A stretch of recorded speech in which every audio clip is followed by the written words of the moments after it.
Good evening, everybody. Welcome to your emergency meeting. Now, apologies, I'm a little bit late starting. It's because I've been watching Michael.Chelsea FC stream, who has been live for around 10 or 11 hours now. Absolutely unbelievable. His work rate is elite, people, honestly. What a guy. Always landing the minerals. Brilliant. Absolutely amazing is Michael.Chelsea FC. And you have to say, fair play to him. You know, he really is landing the minerals, which is brilliant. You know, he's grown his YouTube channel the way he wants to, which I respect YouTubers like that. So, yeah, big up to him. And big up to every single one of you live and locks in already this evening. Much appreciated. A bit later on, we are going to be joined by Adam Partridge. So when he's on, in the live chat, I'll send him the link and he can come on. We're going to talk a bit about the game. And also, I'm going to start off by giving my thoughts. If you're new to our YouTube channel, why not consider hitting the subscribe button? And over on my community posts, I set up a poll, which I'm going to run for a month, about if you like to see all football teams on this channel, or are you happy for the Mr. Joshy J football channel to continue? That will run for a month. So you've got plenty time to vote. A few have voted already, but also my F1 videos, as you know, as of this coming week, they'll be back on this channel. Again, you know, my previews, race reaction, qualifying reaction, driver ratings, team ratings after the community voted for it to be on this channel. So big up to my community, you know, because I will do whatever the community wants. Because, you know, this Mr. Joshy J channel is not all about me, guys. I'm just the person who's producing the content. The content is about you guys as well. That's why I want you involved in your opinions and that, because we welcome all opinions on this channel. We're not like any of these other channels who don't allow people to have an opinion. We always allow people to have opinions, whether I agree with you or disagree with you, because that just goes to show the authentic level 100. Yep. If you allow people to have their opinion, it shows how authentic you are. So, yeah, just going to let people know I'm live. I'll get to you guys in the live chat in a second. There you go, Bosh. That's done. Here we go. Big up to you, Down Night Sorting. As always, not a great day for Chelsea, Manchester United, and Maresca is enthralled to keep playing out position. And why did he play Caicedo at right back, not James? You got to have your captain on the pitch. I agree, mate, 100%. You know, your manager is an absolute fraud, mate. Jackson is stupid and a fraud as well for that red card. Oh yeah, F1 fans, CFC 1905 told me about that one day night sorting. I mean, what a clown, seriously. What an absolute clown. Only 2 more weeks until season ends and Manchester United shit season over. Thank fuck, mate. That's all I can say. Thank fuck, day night sorting. Big up to you, Adam Dar. And you something. Oh yeah, the wooden spoon. I'm out of town, but I'm willing to still join. I might have to go to a restaurant. It's not a park. That is fine. PM fine. Yeah. But you should be proud of the players today. They tried hard. Big up to you, Hayden Cox. I know, yeah, I'm going to be getting my faults. Don't you worry about that, guys. Criminals, clowns, the players are. Oh, mate, I'm sick and tired and I really am. I got my wooden spoons ready. Both Tottenham and United, everyone has the right to laugh at them and call them Clownico for a reason. Clownico. Nico. Yeah. 9th home league defeat the season. False. Well, I think you know, Hayden Cox, what my thoughts are exactly, mate. Not fucking sustainable for the elite high standards of Manchester United Football Club. Let's get the narrative right here, people. Yeah, let's absolutely get the narrative right. 16th. We are 16th. Fucking 16th. Are you kidding me? Are you joking me? 16th. But your players showed fight and effort. But did we score? No, we didn't. See, this is on the board. It's as simple as that. And you know the hammers on their logo, they got 2 hammers. Well, I got 2 wooden spoons. So here they come. Double wooden spoon for you, Manchester United. Losing 2-0 at home to a plain average West Ham who've done the league double over us for the first time in 18 years. 18 years! I mean, what on earth is that about, people? Seriously. This isn't Manchester United! I don't know what this is, people, but this is definitely not Manchester United. Absolutely pathetic. Hang your heads in shame. But they're in the Europa League final. What happens if they lose the Europa League? I mean, getting to the final will count for absolutely nothing. But getting to the final is an achievement. Not really. The Europa League, I would say getting to the UCL is a big achievement because that's the elite competition. The Europa League is just, it's a decent competition. It's a bit better than the Conference League, but come on, it's not the best tournament in Europe, is it? Let's get it right.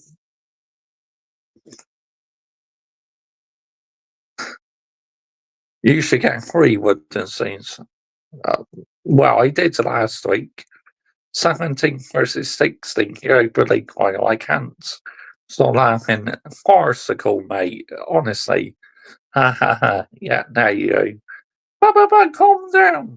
No, but absolutely not. Because 16th place. Fucking 16th. And we're still yet to hit the 40-point mark. What on earth is that all about, people? Seriously. What are we doing here? Come on now. Seriously, man. But Man City couldn't beat Southampton.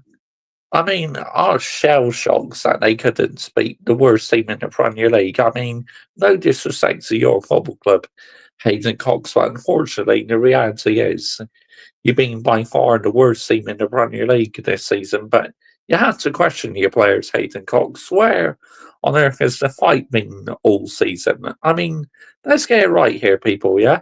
It's absolutely getting the narrative right. I mean, it's pathetic, people. Absolutely pathetic. Seriously. I mean, it's just not sustainable, you ask me. Seriously.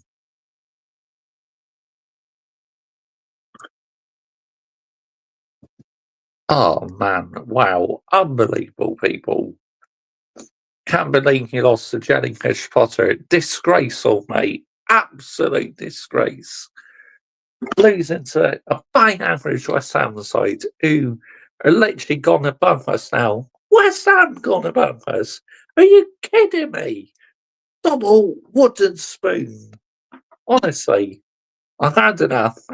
Seriously, I've gone way beyond caring about the Premier League. I checked out in March. But you're not a true fan if you check out the Premier League season, Mr. Joshy J. Get out here, man. Why should I be interested in the Premier League still when my team has shown no fight? I mean, real talk, what are we doing here? Valencia winning 1-0, Thiago Silva Minerals. Oh, cool. At this point, what's the point watching us in the Prem when we're losing every week? I get what you mean, Denley 15. Well, I watched the whole game, so I don't know why, but I just fancied it. How didn't Frankfurt and Lyon didn't punish these two clown teams for the way they've been getting away with it? I know, it's unbelievable, mate. Tottenham and United clowns, brothers. They didn't even deserve to make the quarterfinals, not just let alone the final.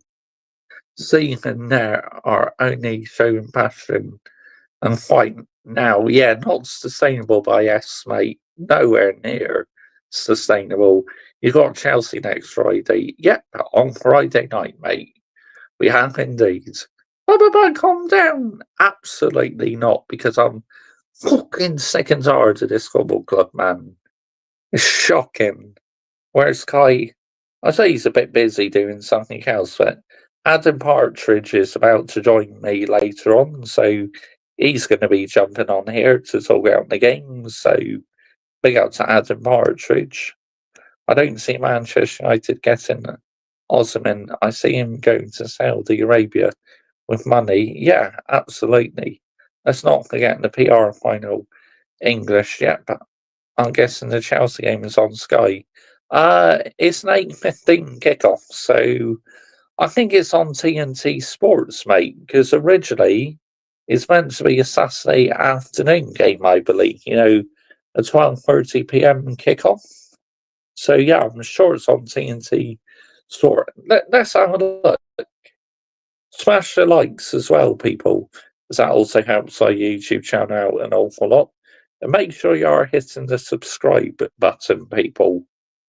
Right, let's have a look. Manchester United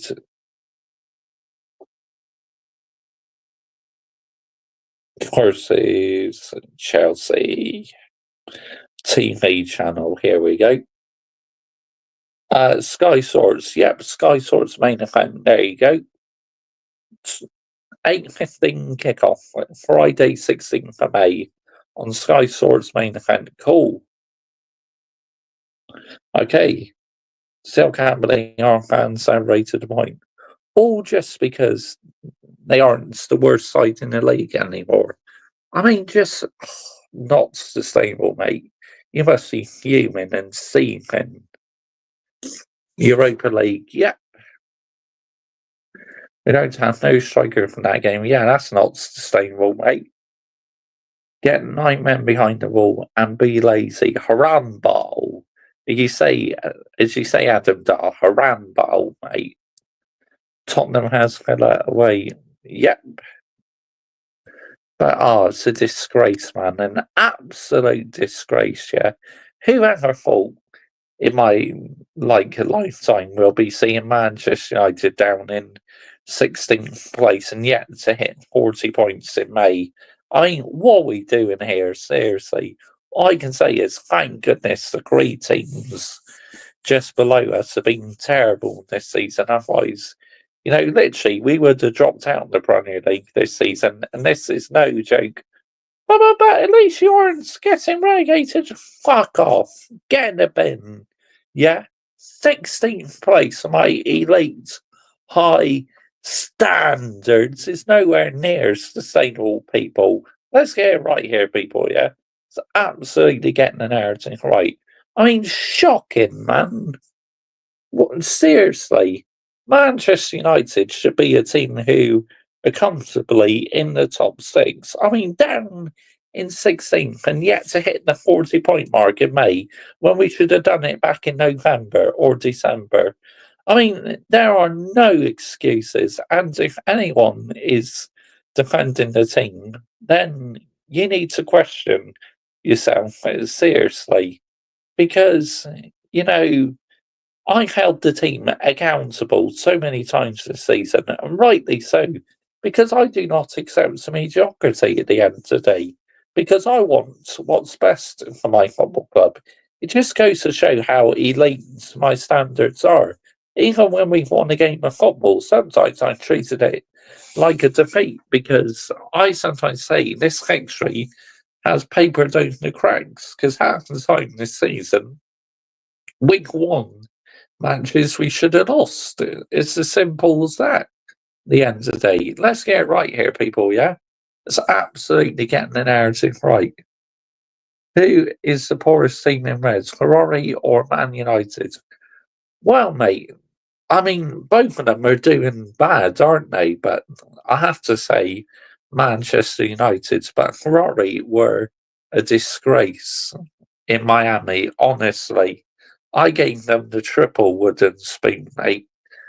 And Ewan, if you've not heard, my F1 content is moving back into this channel because I set up a community tab at Poll asking my subscribers where they would like to see my F1 content, and my main channel has won the poll. So, yep, my race reaction, qualifying reaction, driver ratings, team ratings will all be back on this channel, mate, if you weren't aware. So, yep, big up to you, Ewan. Good evening.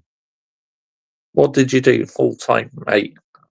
I mean, um, I don't know what I did really. I just think I didn't spoo because I was kind of expecting to think really. It's just I got to that stage now where I've gone way past caring. To be honest, to me, the Premier League season is in the bin. I mean, let's get it right here, people. Yeah, let's absolutely getting the narrative right. The worst Premier League season ever in my life. But don't talk about Manchester United finishing 16th or 17th if you win the Europa League, Mr. Joshy J. Ho, ho, ho, ho, ho. I think you find I still will be talking about it because that will forever hurts me as a Manchester United fan, position with finishing in the Premier League. But at least you would not fence the campaign trophyless. I mean, yes, I know it's about winning trophies. So you think I'm all of a sudden going to switch off and forget what's happened in the Premier League this season? You are going to be bitterly disappointed because I will not remain quiet about it, people. I will carry on holding my football club accountable. But why are you so brutal? Shall I tell you why? I have elite, high standards. That's why. People, let's get the narrative right here, people, yeah? It's absolutely getting the narrative right. It's as simple as that, people. Why should I accept some mediocrity in my football club when literally I want us to be up there competing with the elites because we are meant to be an elite football club, but we're not acting elites right now. We're acting like a complete clown show. And to me, it's not good enough. It really isn't. Serious changes have got to happen in the summer. It's as simple as that. I mean, it's just embarrassing, people. Disgraceful at the highest level. I mean, what are we doing here? There seems to be no game plan whatsoever. When literally we concede goals, our confidence just drops. And I knew West Ham were going to win that game, the Hammers. It's as simple as that. Menzi bottled it. Oh, that's not sustainable, mate. 1-1 Atletico.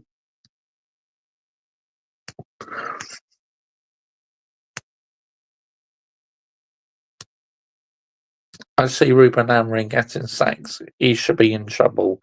I think any other manager, mate, their position would be in real jeopardy. A Galaxy in the mud as well. Wow. As a person from California, give them the wooden spoon as well. From being champions to being zero, being the biggest losers. Yep, wooden spoon for them, honestly. Not sustainable. You're going to drink beer, go on the last game of the season. Oh, mate. As soon as that final whistle goes, in 2 weeks' time, our final game of the Premier League season, I'll crack open a bottle of beer. Honestly.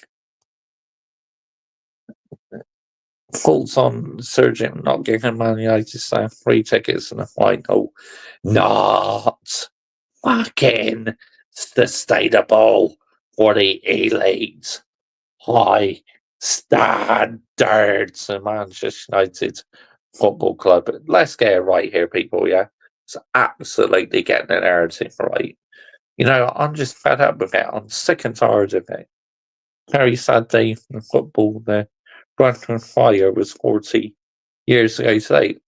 Oh, wow, Ewan. That's, yeah, rest in peace to all the victims. That's truly horrific, honestly. I mean, I did hear about it, but 40 years? Bloody heck. Unbelievable. But yeah, rest in peace to all the victims. Very sad indeed. Oh, wow. But yeah, to me, you know, Manchester United, I never known the football club to be in such a messy situation. Sending 1.5 billion not on a proper striker, absolutely not good enough at Chelsea. I mean, you watched the match, right? Yes, I did, mate. I did watch the match. I mean, just pathetic. Absolutely. Once again, pathetic. I don't know why I watched it, to be honest. I just thought, I just fancied watching it. I mean, just, I don't know. Even though I checked out this Premier League season, because I literally checked out since March, people. Literally, real talk, I've had enough. It's just, I'm at a breaking point now. I really am. It's just, oh wow, unbelievable. But if we win that Europa League, and like I said, I enjoyed the moment, but I won't be forgetting this season, people. Absolutely not. You know, I will not be forgetting it. Because why should I forget it? This will forever hurt me as a fan. I mean, I thought 8th last season was bad, but where we could finish 16th or 17th this season, I mean, it makes me feel sick, right in the stomach. But it won't matter if you win the trophy, Mr. Joshy J. I mean, well, if you think that, then fair enough. But to me, it will still matter if we win the tournament or not.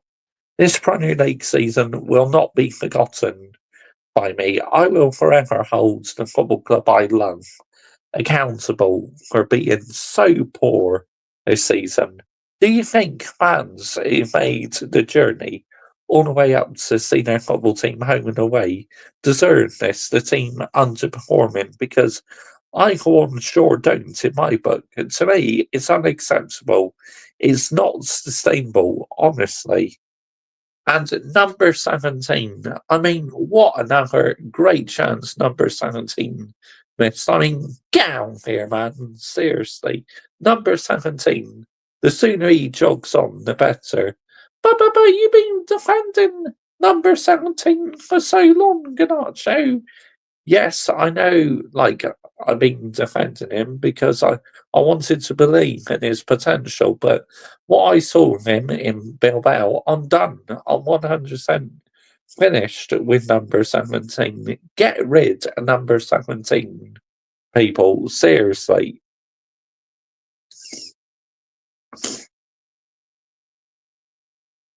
It will, yeah, I know. Yeah. Yeah, that's very true, Daily CFC Focus.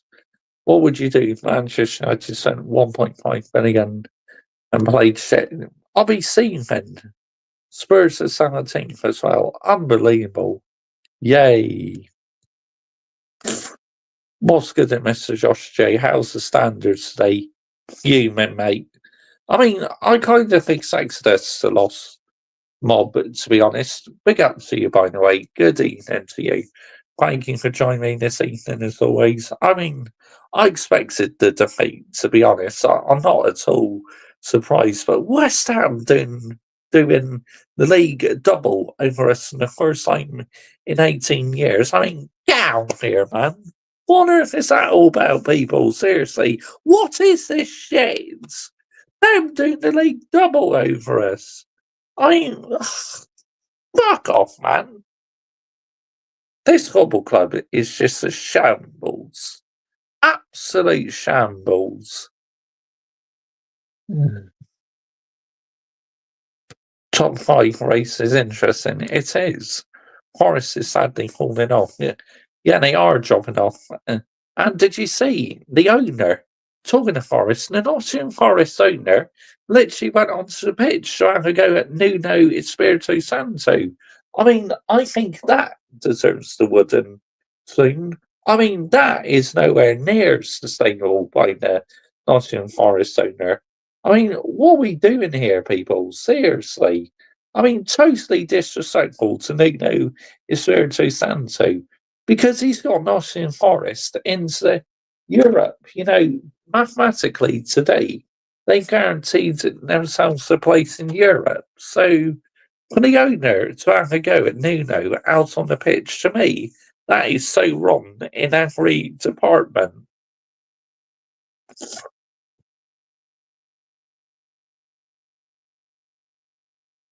But yeah, I agree with you. Forest is falling off.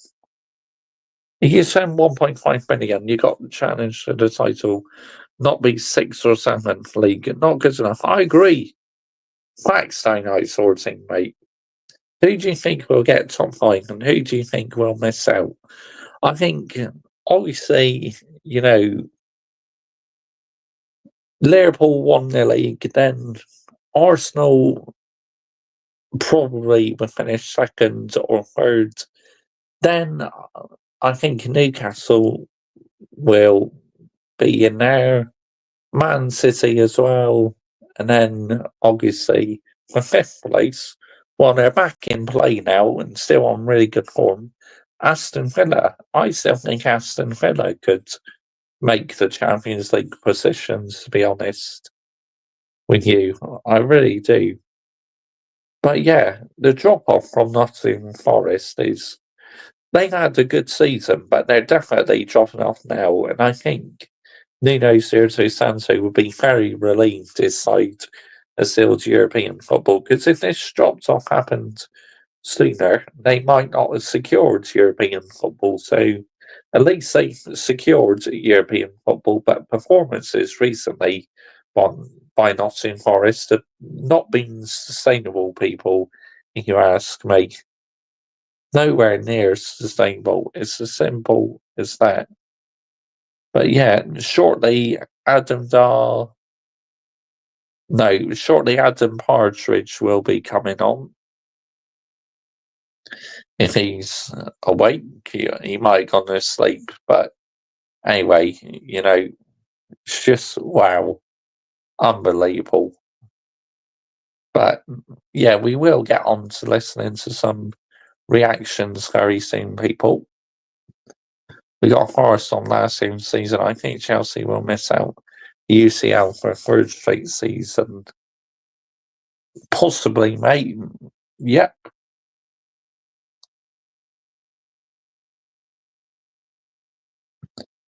It's just crazy, isn't it? You know, you are not in the Champions League. I mean, I can't believe it. Club like Chelsea not competing in the Champions League. It's like, get out here, man, because Chelsea should be in the Champions League, but you got your clown owners to thank for that. Why you're not in the Champions League? To me, it's shocking. It's embarrassing by your football club standards, mate. Oh dear me, man. Manchester United is like the worst Premier League season ever. I mean, just 2 weeks to go. Wow. Then our horrible Premier League season comes to an end. It's been so bad, honestly. It's like Oh wow, unbelievable! It literally breaks my heart. It really does. But you know, unbelievable, unbelievable. But you know,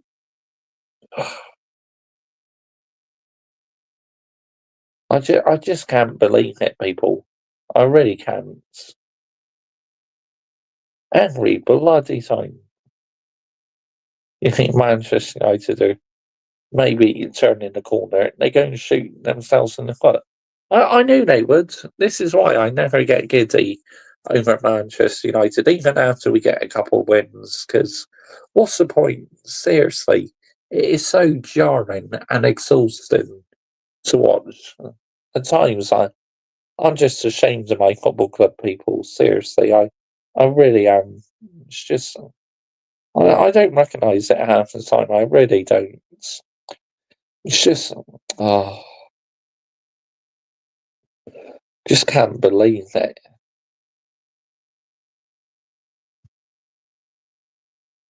Oh yeah, what are your thoughts on Tottenham being just as awful as Manchester United side not having any history? Well, one thing's for sure, we are football heritage, mate. Football heritage people. Oh yeah, unbelievable. Football heritage. But Tottenham aren't because they haven't won a trophy for a long time. We've won loads of domestic titles. We've won 3 UCLs, and we've won the Europa League as well. So I'll be doing some cooking abroad on the ownership because it's damn bloody Brighton model. In this out, I'll be calling the board out and sporting director out. Yep, I agree with you, mate. 100% agree with you, downright sorting. You're spot on, mate. It's just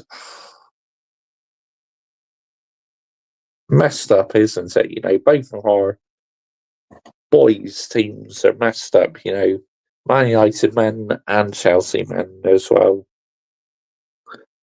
because it has to be done. Yep. Fluminense bottled it. Oh, wow. Not sustainable. 3-2. Oh, wow.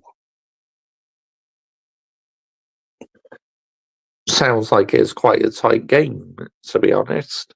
Oh, yeah, La Liga today. Barcelona beat Real Madrid, so Barcelona are taking a step closer to the La Liga title, no doubt about it. They, I tell you what, they deserve it. They've been absolutely superb at Barcelona this season. You can't take anything away from Barcelona, people. You really can't. I don't recognise my club anymore. Uh, I don't blame you, mate. Ratterstocks, bash.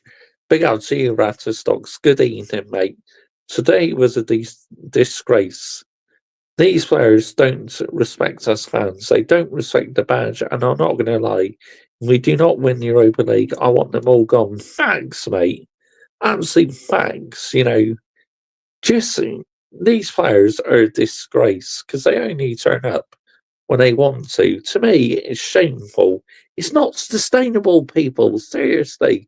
What are we doing here? We're fucking Manchester United Football Club. What is this shit? Nah, get out of here, man. Sick and tired of it. But you're in the Europa League final. What would it mean if we lose it now? Oh yeah, nothing. Fuck all. That's what I say. This football club, seriously, this season have been a pain in the backside to watch. I mean, I love Manchester United, but I think this is the first time ever I completely checked out the Premier League season. Gone way beyond caring about the Premier League because I don't care. I really don't. But then you're not a true fan. Then get in the bin. Yeah, seriously, get in the bin. It's just like, why should I be interested in the Premier League if the players are not going to play in the Premier League? Oh, big up to you, Sane. Big up to you. Good evening, mate. And oh yeah, and congratulations on your league title, by the way. You know, your 20th league title. Fully deserved. Think Man United and Spurs have disrespected the integrity of the Premier League, losing all these games because it is meant to be the bread and butter. Exactly. Saying, I agree with you, mate. Drogba does not recognise Chelsea anymore. He said that last year about Chelsea. Well, he's spot on, mate, isn't he? He's absolutely spot on. It's as simple as that. I mean, your football club are shambles. Mine are a shambles as well. But both teams are in cup finals. Yes, I know they are, but there's no guarantees they're going to win them finals, is there? Next year won't be any different, Mr. Joshua J. No, it won't. Not with this ownership, mate. It carry on getting bloody worse. I mean, literally, right? Yeah. If the league was more competitive next season, I reckon we could get relegated 100%. Because realistically, we should have been relegated this season. But how poor the others have been, we've been given a free pass, which to me, yeah, I mean, wow. Why have others been so poor for? Because if they were more competitive, I mean, it would have been goodbye to the Premier League this year. But you're over exaggerating. No, I'm not, because what I've seen this season, half the time we deserve to get relegated.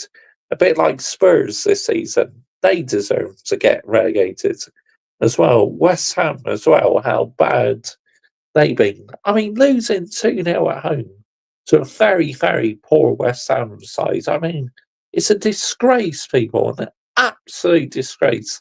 A disgracia, guys.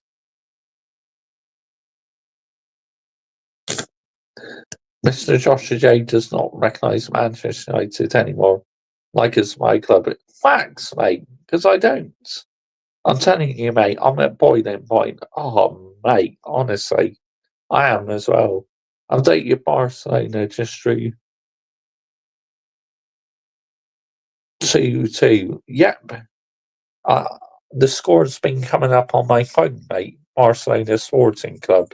Because since I searched up on them on Google, you know, I'm getting updates about them now. So, yeah, 2-2 draw.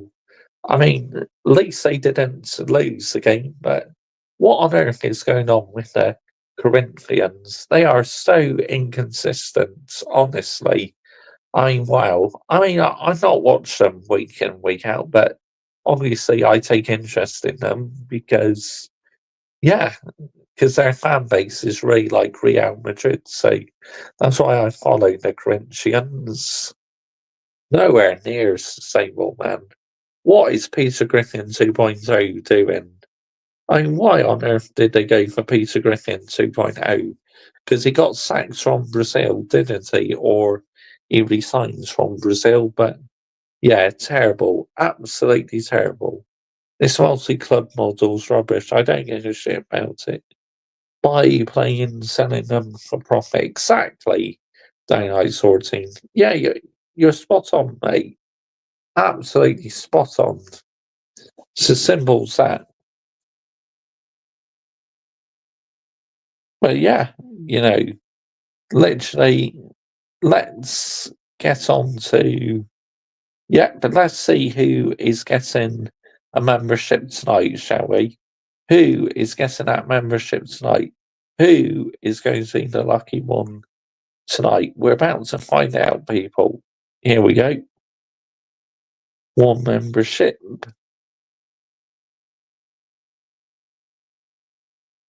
Who is getting early access to new videos? And members only videos. Here we go. One membership gifted. Touchline facts. Oh wow, touchline facts. has been gifted the membership. Wow, that's unbelievable. Well, congratulations, Touchline Facts. You have got a 1 month's Mr. Joshy J membership. Congratulations. That's unbelievable. I mean, if you're not checked out his YouTube channel, make sure you are subscribing to Touchline Facts. He's a Man United fan who lands some emeralds on the football club. I mean, great guy. You should definitely check out his channel.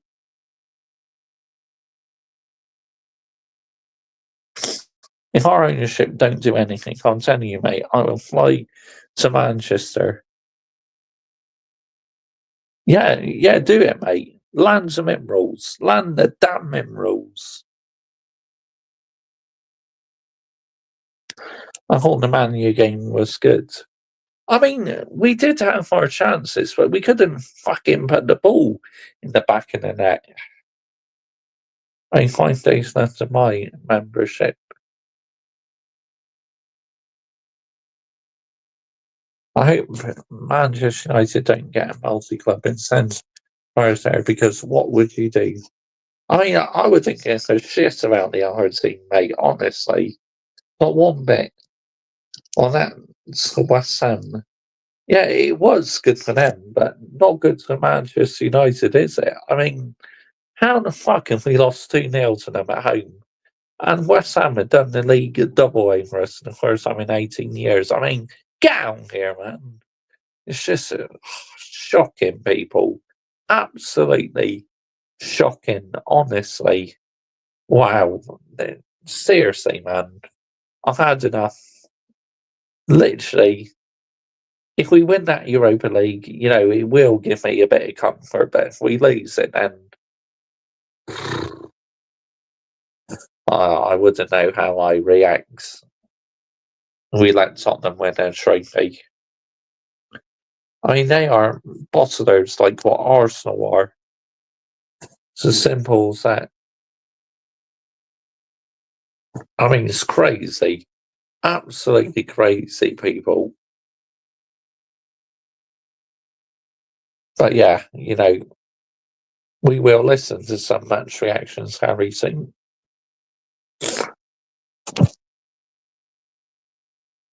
Big bottle, they're not serious. Nope, they're not. Michael is still alive. Gosh, he's got to be approaching the 12-hour mark. Unbelievable. His work rate is elite. What time did he start? Did he start about, was it 10 to 12 or something? He's approaching the 12-hour mark.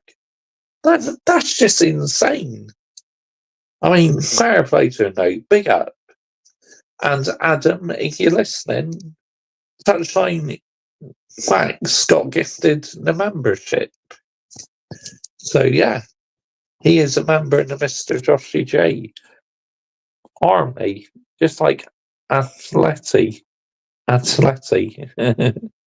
Yep. With Diego Simone, because they're bottlers. Exactly, yeah, congratulations to him. And let's listen. Should we listen to his match reaction? Let's go. There's no doubt about it. He's done a rant.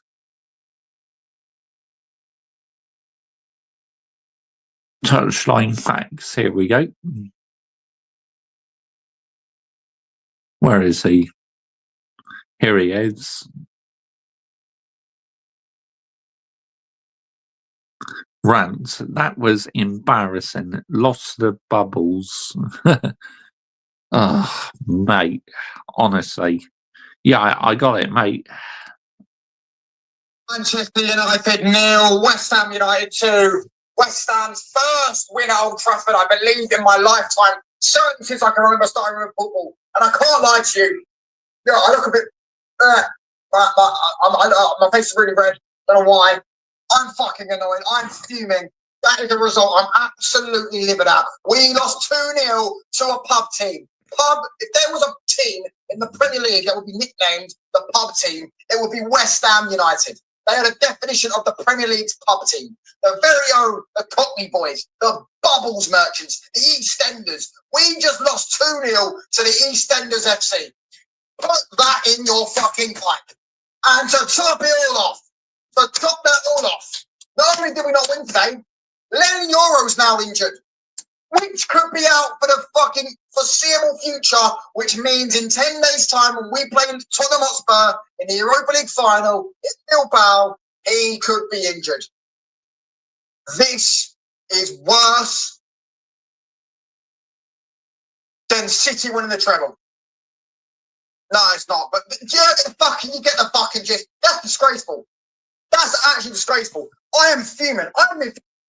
Lenny Euro, I mean, him going off injured, I mean, that's a hammer blow, honestly. That's the last thing we needed. Ruben is on him like Felipe Lewis. For ages, by the way. I've accepted we're shit in the league. We've got to accept it. Move on, win the Europa League, get Champions League football. Yeah, next season, move on. Buy 6 or 7 players in the summer. Move on next summer. Let's go focus. No. No. Today you're not getting away with that. Today you're not getting away with that. Today the players are not getting away with that. Land it, mate. Go for it. Give him the swing, Ruben.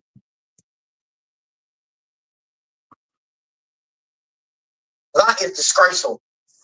You cannot lose to West Ham United at home. You cannot. No, you cannot. They're now above us in the league. They were below us in the league for this game. I can't remember how many games they've won in this season. All I know is they're absolute dog shit. That's all I know. They're absolute dog shit. West Ham are dog shit. Do you know what I'm saying? Their fans may pretend different, but they're dog shit. Horrendous. I cannot believe it. I actually cannot fucking believe it. The Cockney Merchants, the Cockney Boys, the Bubble Merchants have just turned up to Old Trafford and won up 2-0 our own ground. And did you see the defenders of those Merchants? Souček spinning around. Ugly prick in him. He's one ugly prick. As I say, that's a face only a mother.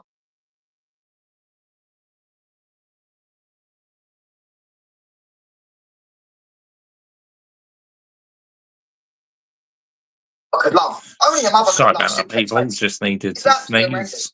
Horrendous. Jared Bowen for the goal. It's the easiest goal scorer all season. Like, what are we actually doing here?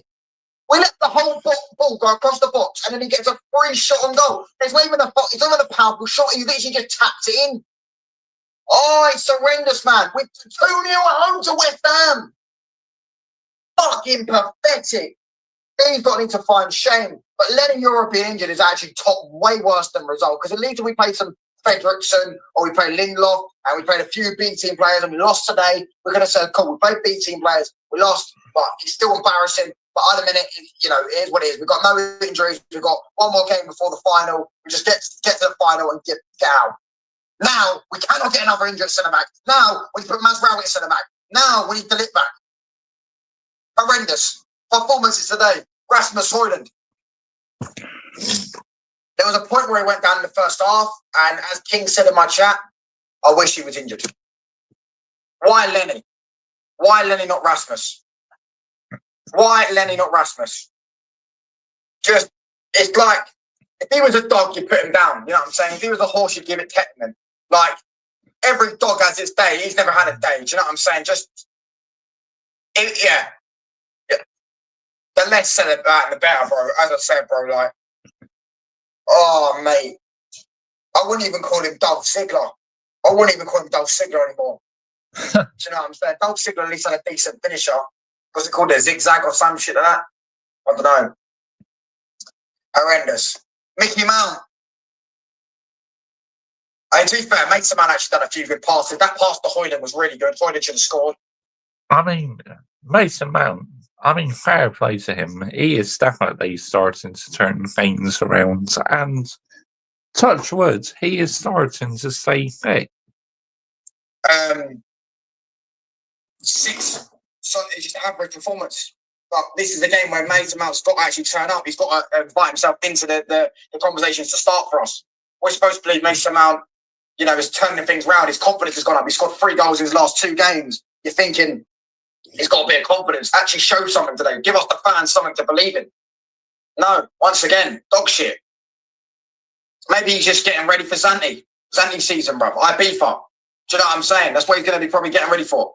The Ibiza merchant, bruv. Him and Luke Shaw. They're just getting fit for our Ibiza season. That's why they're playing. And then next the Ibiza merchant. next season, they'll be injured again. Do you know what I'm saying? As soon as it's cold, they'll be injured. When the weather's out, they want to get their summer bod on, they'll be back playing. Do you know what I'm saying? He went from the made in Chelsea Zinedine Zidane to the made in Chelsea Jesse Lingard. Do you know what I'm saying? At the end of the day, this is a game where you expected Mason Mount to take the game by the scruff of the neck and at least score, at least do something, at least give us fans something to go. Mason Mount's actually been playing well recently today. I don't think he played badly, to be honest. I said that pass to Højlund was good. I don't think he played awfully. I think he had an average game. I just think he should do more. Like, this is a game where you've got to step up. And West Ham are absolute shit. You're miles better than a lot of West Ham players, so you should actually step up. Bear in mind, they were without, in my opinion, their best player in Paqueta. Paqueta didn't play today. I think he's injured, no? Paqueta? Could be wrong. Yeah. It's honestly horrendous. Mainu. Yeah, he's had a couple of good games and that, and I hope he stays fit. But, I'm taking nothing for granted. I'm really not. I don't know. I don't know anymore. It's not I don't know. I obviously know about him as a player, top player, but today he was so shit. Not so shit. He just weren't involved. Like, he just never got the ball. I barely noticed he was playing. Where did you put him? Do you put him in the 8? Or do you put him in a 10? I think you should put him in a 10. I've seen him play well in the 10. However, I think he needs a full functioning team around him to play in the 10. I think he needs a wing back around him. I think he needs a good striker around him. Because in and around the box, he's very good in tight areas. Players can't get near him at times, very persistent, and he can shoot. But he's very good at intricate passes, so he needs runners in behind. He has a wing back overlapping, he has a striker running. I think you'll see Mainu look a lot better. But today, do you know what I'm saying? I bet those two was playing. Bruno was shocking today. Ahmad wasn't great today. Ugarte, as I said, bruv. Gallagher, and that's a disrespect to Conor Gallagher. Garbage. What other slander name do we need? Just get me a UFC file, and you can call him that. Dustin Poirier, mate. Shin kicker. Couldn't hold on to the ball to save his life. Seems to be is so one-dimensional. I've never known a midfielder that cannot pass, like literally cannot pass. Like, he can't pass a ball. Even 5 yards, he can barely pass a ball. He takes 10 years to pass a ball. Takes 10 years. He'll shake it on the ball. Doesn't want to release it because he can't release it because he's too scared of his own way of pass. Horrendous. Absolutely horrendous footballer. Couldn't even get rid of. What a waste of 50 million. That is the biggest waste of 50 million we've ever had. Oh, Højlund. But besides Højlund, that is probably the biggest waste of 50 million we've ever had. I don't say that lightly. Absolutely dreadful, Ugarte is. Our midfield without Casemiro is non-existent. Casemiro is the difference in this team. I mean, Ugarte, he has his moments where he's good, and other times he does absolutely fuck all. I mean, there's no consistency with him. There really isn't. And we spent all summer chasing him. And, yeah, it's not exactly been a great signing, has it? I mean, let's get it right here. Like I said, he's so bloody inconsistent. I stand by saying it, like I said last season. I've always stand by saying it. He's our best player. And you see today, without Casemiro, the midfield just doesn't have any ability to break a line. The midfield doesn't have any ability to create, hold on to the ball, move the ball, and score goals, and do what a midfield job should do. Absolutely horrendous, man. Absolutely horrendous. Maguire, come off the bench. Should have had a penalty, to be fair. I do think that was a penalty before the second goal. What was that defender? Bayenda, we need to stop. Bayenda and Onana are 2 cheeks of the same arse. We need to stop pretending that Bayenda's better than Onana. Trust me, Bayenda's shit. He's had 1 good game against Arsenal, that's it. He's absolute dog shit. Every time this guy plays, he's fucking crap. He's absolutely crap. Bayenda is hands down. Other than he has done the worst goalkeeper I've ever seen for me. He's worse than Onana for sure. He's worse than Onana, isn't he? Way worse than Onana. Do you know what I'm saying? Way fucking worse than Onana.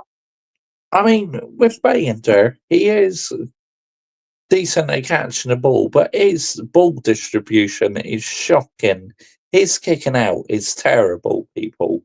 I mean, let's get it right here, people, yeah? It's absolutely getting the narrative right. Oh, here we go. Kai's in the building. Mason Mount was so good at Chelsea. He was, Mob, I agree. Manchester United, shites. I still believe in Mason Mount. I have faith in him next season. His season's shine. Kai, big up. Yep. Big up, Adam. Ugarte isn't the answer. Well, it looks like it. There's no future for Mainu in this team. It is what it is. I mean, to be honest, I would play him as a number 10. He's quite good in the number 10 position. Reads this: Man City, Tottenham, Real Madrid, United, Chelsea, Brighton, and Spain are all the biggest losers of the week. I mean, even Man City drops points right in there. Race to Champions League football. I mean, I just can't believe they drew to Southampton. I mean, who saw that coming, people? That was absolutely insane. Let's get it right here. But that was Touchline Facts Match Reaction. Who should we listen to next? Should we go for,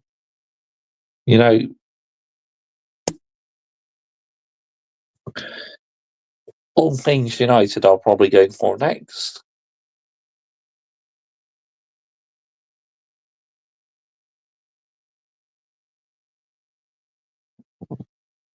Oh, there we go.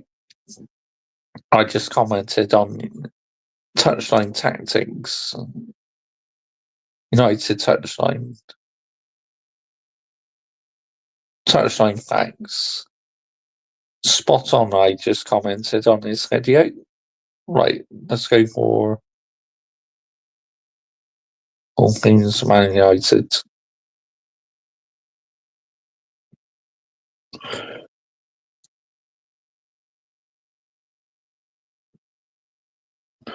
Where is he? Where's the person I like? Here he is. Manchester United have again lost in the Premier League, this time to West Ham at Old Trafford, 2-0. Absolutely disgusting again from Manchester United in the league. When will this hell end in the Premier League?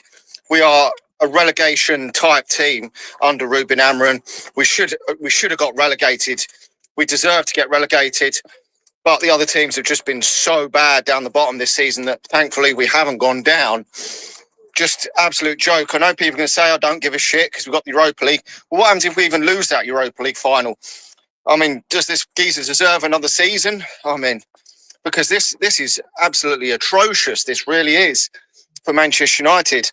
And I mean, I'm not ready to use them 3 words just yet, but if we lose that Europa League final, I could possibly see Ruben Amorim walking away, or I would finally come out and say them 3 words. Whether I believe it being the right thing to do, I don't know. But if we lose that final and finish 16th in the Premier League, I think that'd be the cut-off point for me. I really do, That'd be the moment where I'm done. No, I'm not sure. I mean, we put a decent enough lineup out. I thought Manchester United would get the win today. West Ham are not a great side. They're down. They were lower than us in the league. And I thought at Old Trafford we would still win this game of football.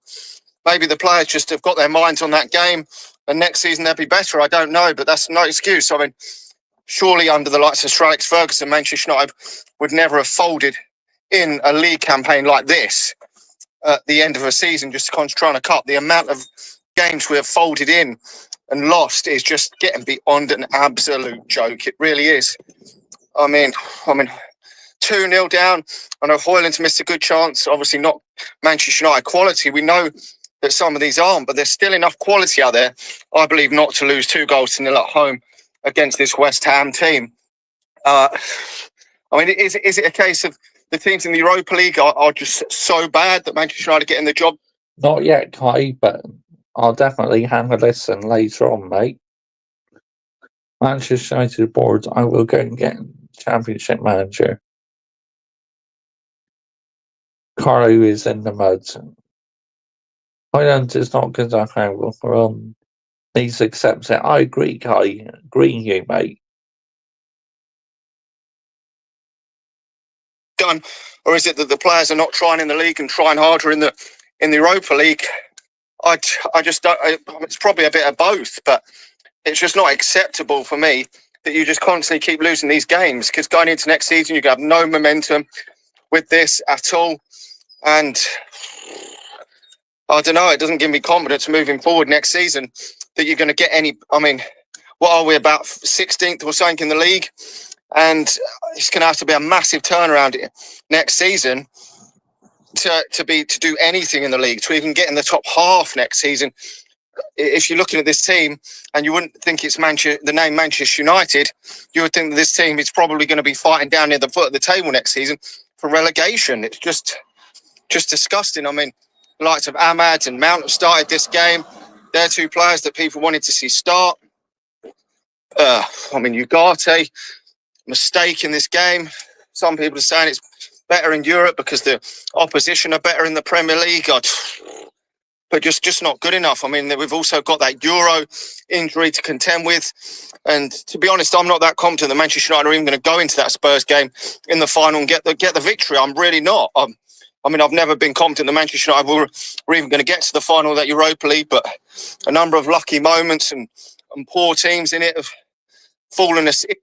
I mean, we have had some lucky moments in the Europa League. I completely agree, and you can argue that a couple of the results do paper over the cracks in that final. But to be honest, two teams down the foot of the table fighting out for a European trophy is just madness. It really is that these two teams are just completely. I mean, it's laughable. Isolated in the league so badly and are so dross that they've ended up in the final. But it is what it is. We've just got to deal with this and hope that next season will somehow be much better. But I don't know what's gonna happen. I really don't. I mean, we will have to just wait and see. But I don't know what else to say on this matter. I mean, Cheeto didn't come on today, which probably some people were disappointed with. But did he do enough in that Brentford game to really deserve to start this game ahead of Højlund? Højlund hasn't been great, but he has got a couple of goals in recent times.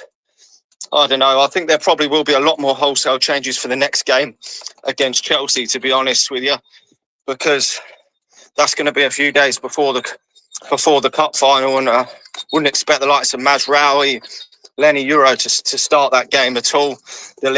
Maybe he'll be back, I don't know, but that's going to be another game that we just completely fodder off and probably get a hammering. So anyway, I don't really know what else to say. You're just speaking about common ground here. I mean, the last 20 minutes we pushed in this game to try and get back into the game, but we're just not good enough under Ruben Amorim. And will it improve? I don't know. I haven't got the confidence it's going to improve, but we will have to hope and pray that next season something massively changes for Manchester United. We really will. Anyway, like the video, subscribe to the channel if you're new, and I'm off. Oh my goodness, oh, it's a nightmare, man. It's an absolute nightmare. Next week, Chelsea away. Yep. Turn out for one we want FC. Yep. Are you going to show fight since this week opponent? More than likely, mate, because you know what this team are like. We will win the cup because we have to first and the race will increase by 30% if they get Champions League. This team was obsessed with sideways passes and barely any through balls. Yeah, that's right. That's very true. As Adam Dar says, it's Harambo, people. Harambo. That's what it is. Harambo. Yep. Thanks. This thing, yeah, I agree with you, Kai, 100%. Sideways passes FC. Facts, mate. It is literally sideways pass FC. Shaky on the ball FC. Yep. That's what it is, mate. I agree with you.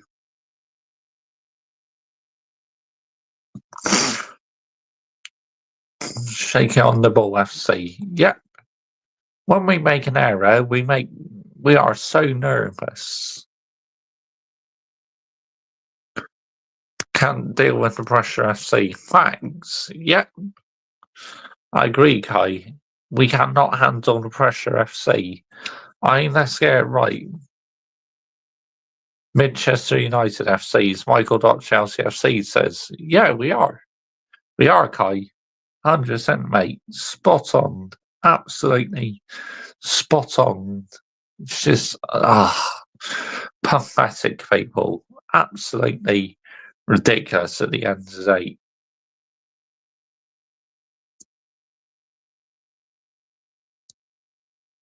You heard Sancho's coming back. Oh, I hope that's not true. Otherwise, wouldn't soon for the football club if that's true. Why the fucking heck are we maybe bringing him back for? No. We don't want you. Go away. Seriously. Oh, this is some at this football club. If we bring him back. Manchester versus Spuds.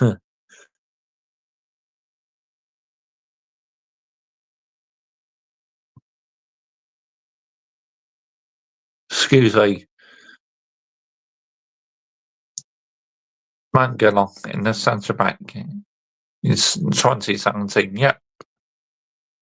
Chelsea will pay us 5 million to send his arse back to us. Yep. Who will be the bigger clown, Tottenham or Manchester United? I think whoever loses that Europa League final, to be honest, will be the biggest clowns. Yeah, you're spot on, Kai. I agree, mate. 100% agree with you. But, wow. Should we listen to what Flying Pig United's saying? Let's go for it, people.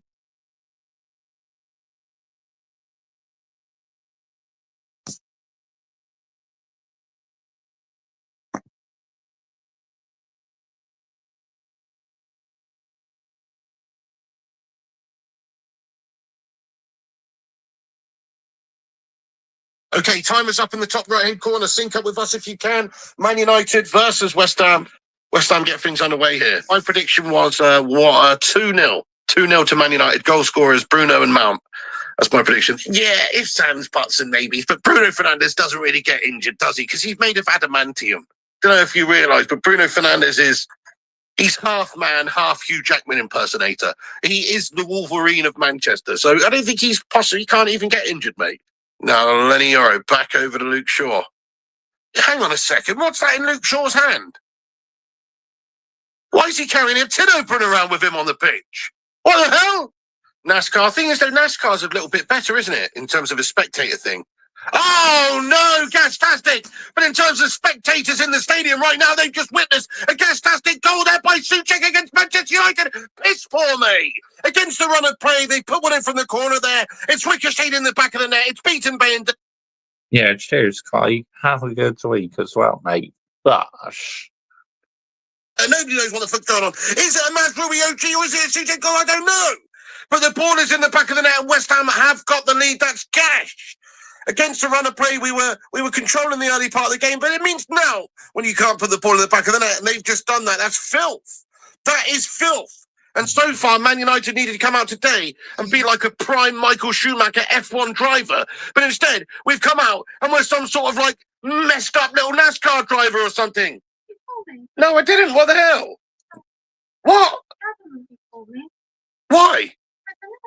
Are you serious right now? I'm serious, yeah. Well, what the hell? I'm just absolutely ranting at the goal. Oh, okay. Just I don't usually speak to you like that. Don't make people think that my tone and my my anger here is how I usually address you.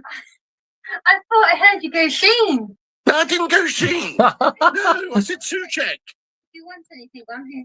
No thanks, Sheen. No thanks, Sheen. Bye everyone and bye everyone. Output again for us. Gasmus Boylan on it, you know. Oh, that's Come on, crazy. Gasmus Boylan. Are you freaking for real, Gasmus Boylan?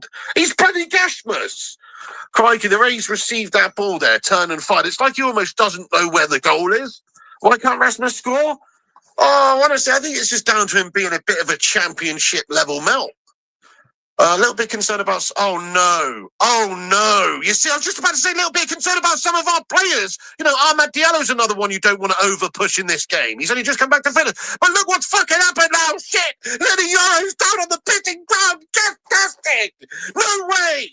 You see, we needed to just put Fredrickson on someone, mate. Because now we got another fucking injury to a key important player. He's been really good for us lately, Yoro, mate. Yes, Oh, no. He's got some fucking gastastic injury here. that's a hammer blow, honestly. Euro being out injured.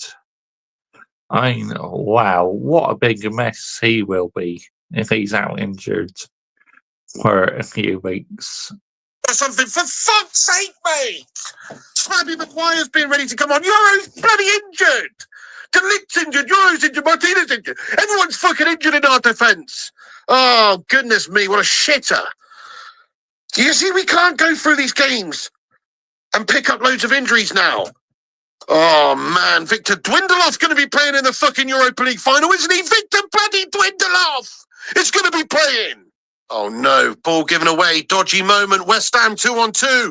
West Ham 2-on-2, shot on goal is blocked. It's swallowed for Wan-Bissaka, the spider, and they fucking scored, mate. It's Jared Bowen who's got the assist there from the spider, Wan-Bissaka. I knew we should have never bloody sold that guy. We've gone to bits. The defenders had their pants pulled down and we've just left them down around their ankles for fun. It's a fucking awful piece of defending by us, and they've done us like a couple of fucking kippers. Goodness me! Look at this level of dross. Aaron Wan... Hippos.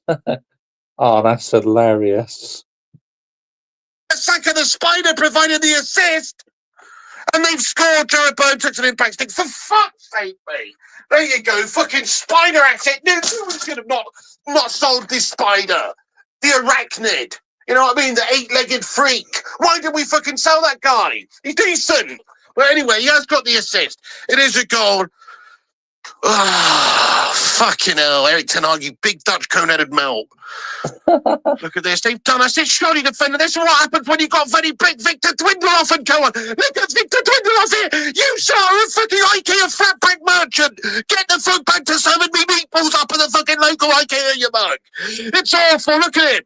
Oh, he's been twisted inside out, inside out. He's inside out, boy. How is he so gashed? Goodness me, Victor Lindelof in no man's land. Free kick for Man United, by the way. Going to whip one into the mixer. We do. It's in the back of the net. No, it's fucking not. Because Gasmus Boylan is the gaseous striker known to freaking land. Goodness me. He can't even get a glancing header on that one. And if he has got a touch to it, it's a shit That's side. Boylan. Look at this. He did get a header on it. Come on, Gasmus Boylan. Come on, Gasmus. If that was Casemiro, that's in.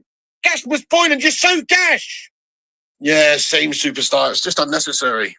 And why is Ahmad Diallo still on the pitch? Get him off. Come on, he's just recovering from a long-time injury as well. Last thing we need is to over-push him. It's 70 minutes. Get Ahmad off the pitch, please. Come on, Eric. Come on. Oh, man. Come on, Ruben. I almost called him Eric then. You see, he's doing bottle job Dutch Kojak 5 stuff. Come on, get him off the pitch now.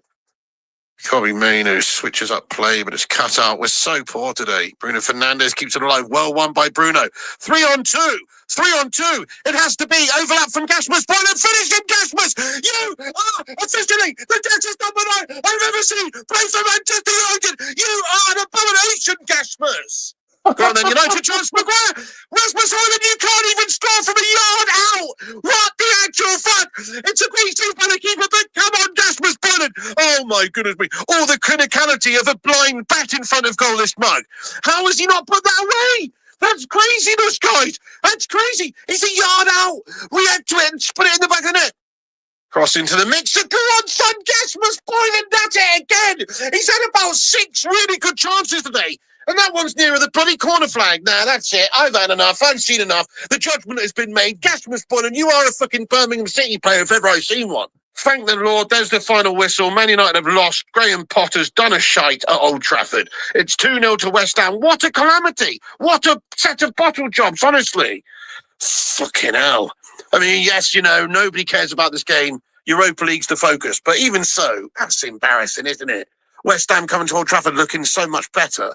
Oh, I'm going to say it right now. I haven't really criticised Amorim at all this season so far because it's his first season. But what the fuck was Amorim's team selection all about today? He's made a mare. He's had a right mare.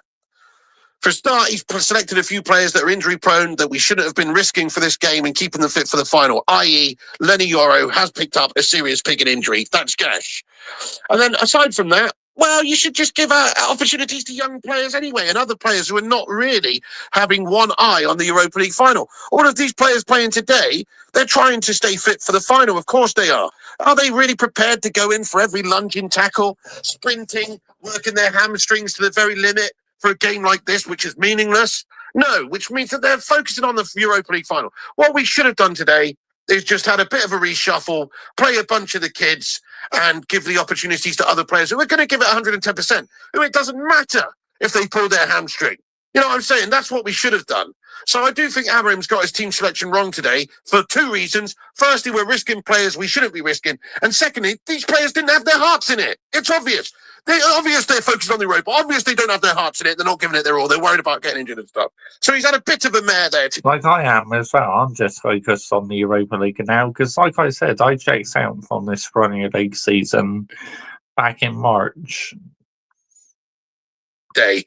I do think so. Amorim has had a bit of a mare there today, but you know, I mean, the league form, the league performance all season long has been the worst you could possibly imagine. So it's nothing new here, is it? The focus still remains on the Europa League, but I am very disappointed with the way that we've gone about it today.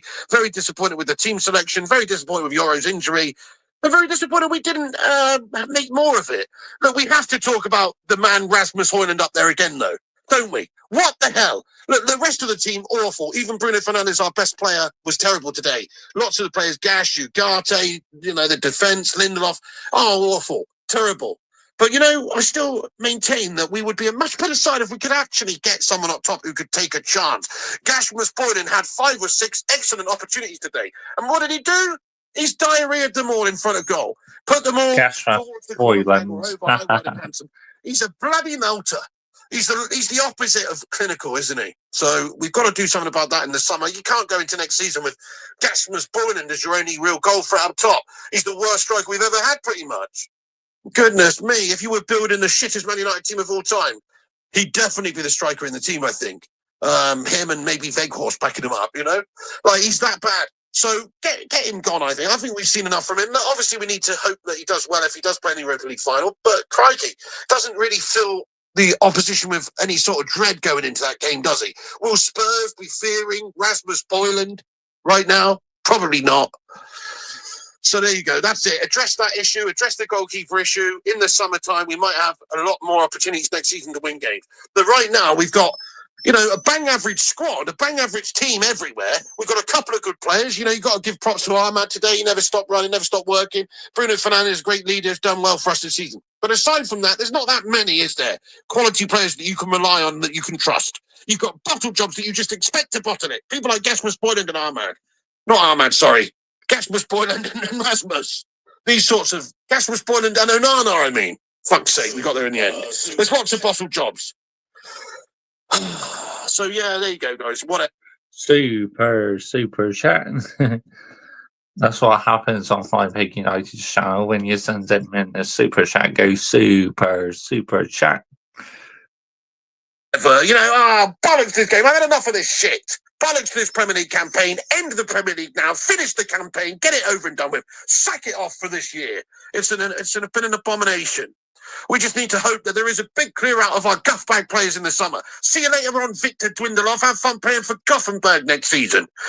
Gastastic Højlund, what's that? Oh, Birmingham City want you on loan when they're back in the Championship for a try for the season. Yeah, go for it, lad. See you later on, Pratt. There's lots of players who are just not up to it and need to go. Oh, gutted about the Lenny Yoro injury. That's piss poor. looked really good for us. Bad decision that, I think, to start him today.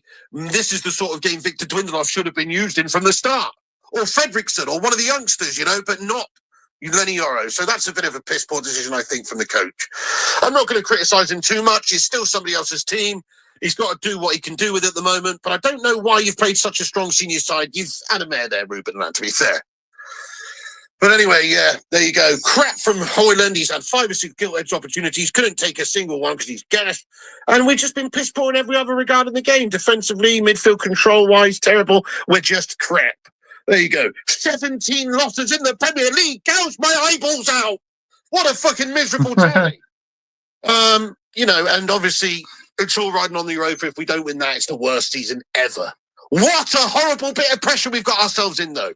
We're literally set up to the point where if we win it, it's everything. If we lose it, it's the biggest calamity known to man. Yeah, I agree. Why is there bare goths in town? Is it goth day? Is there a goth day even? There's a day for everyone else. There should be a goth day. Everyone's got depressed and painted their fingernails black, lad, because of Man United season. 17 losses. We're all goths, mate. We're all goths. What do you think I'm going to do after this game, mate? I'm literally going to put white face paint on, do my eyeliner, paint my fingernails black and start listening to Cradle of Filth after this fucking shit show of a game. We're all bloody goths, mate. We're all fucking depressed and miserable now, lad. Yeah. So now it's Flying Pig United. Now let's listen to side TA.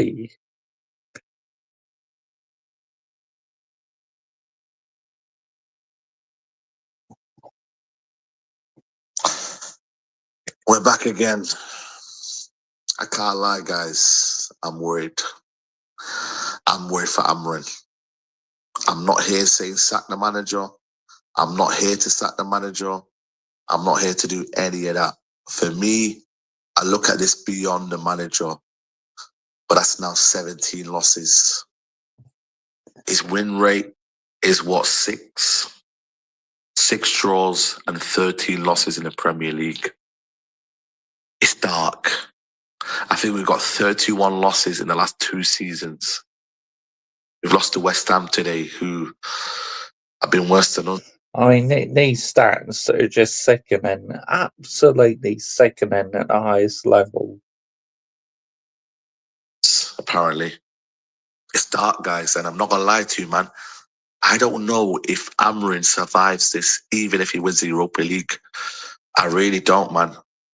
I hope he does, just because of continuity, and I want to really see a manager succeed, and I want to see him get his own players, but I can't lie to you, man. I'm worried for him, man.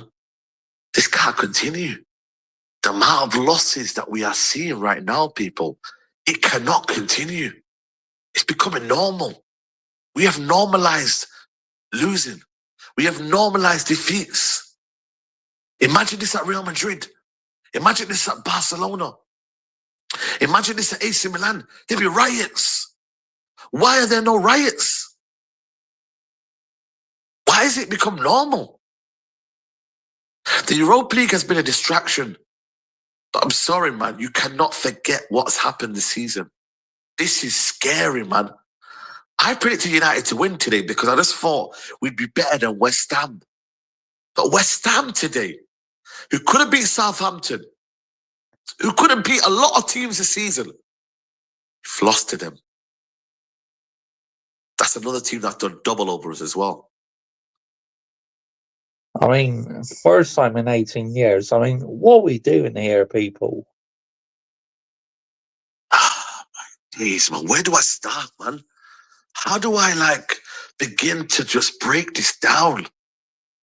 I didn't even attend the game today.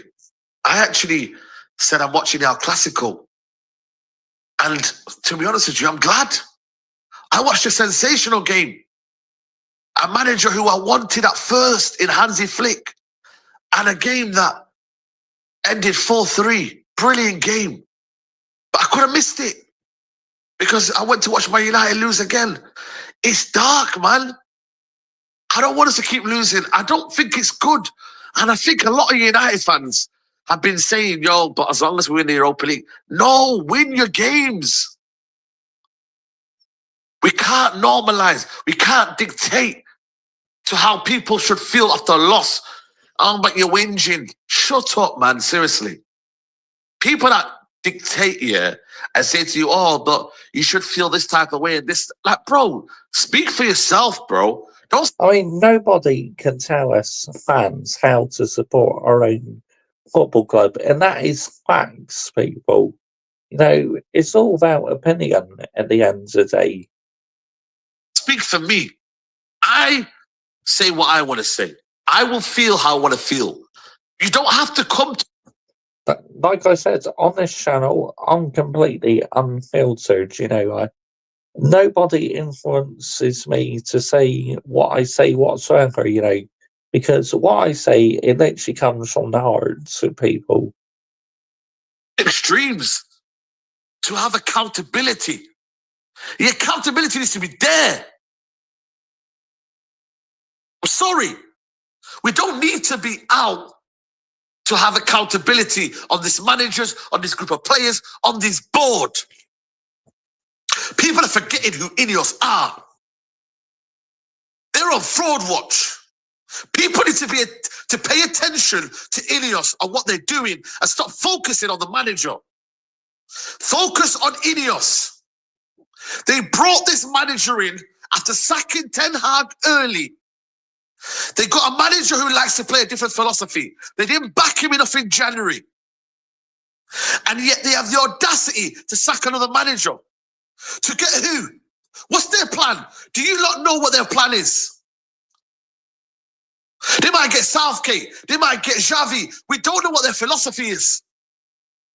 How dare they say now or never to Amorim? But yet look at us. Look where we are. This is a true reflection of United, Glazers, Ineos. It's a club. It's an institution. Yes, the manager has to have accountability. I agree with that. But Ineos, don't let them get away with this, people. Don't let them. Because we sack the manager now. Who's coming in next to fix this mess? Who? Who's coming in? That you can say with 100% chest, 100%, conviction that they will succeed. Who?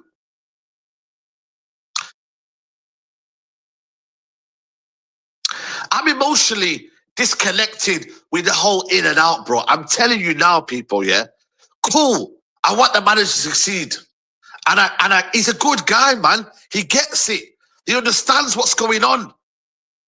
And you know what I like about him as well, yeah? He said some comments here, which I think are spot on. We are not scared of losing a game as Man United. We don't have that fear anymore. That is the most dangerous thing that a big club can have. What have I been banging on about? Things are becoming normalized, and I don't like it. I don't like the fact that... Nor do I. I hate it. I absolutely hate what's happening at Manchester United right now. Losses are becoming normalized. But we move on to Europa League. No! This cannot be forgotten about. This season cannot be forgotten about. Like I said, if we win the Europa League or not, I will not be forgetting this season. It is absolutely unforgivable, people. I'm being deadly serious, people. This season cannot be forgotten about. 31 losses in 2 seasons and counting. We got Chelsea and we got Aston Villa next. They're both fighting for the top 5. We could have 19 losses this season. Tottenham have already got 20. It's not looking good, guys. I'm being deadly, deadly serious with you. I'm worried for Amorim. Because you know why? He eventually will get the sack if this don't turn around. But it's not down to him. Or he'll walk away. We'll wait and see. Recruitment is a joke, man. We need players out. Get them out. If they're not good enough, get them out. And you have to bring in the quality, the standard that is needed for the Premier League. Week in, week out, it's a different kettle of fish. lovely. Europa League, lovely. We've been unbeaten, amazing. But it's still not the Premier League. The bread and butter still needs to matter. It still does. He goes along to say the biggest focus of our football club is to change a lot of things. It's not just a final. If we don't change the way we play and perform and feel this urgency of winning every game, we should not play in the Champions League. We should just stay in the Premier League and learn how to be competitive 1 week at a time. But I'm sorry, man, that don't give guarantees as well. What guarantees is that? What guarantees is that? I'm sorry. There's no guarantees of that.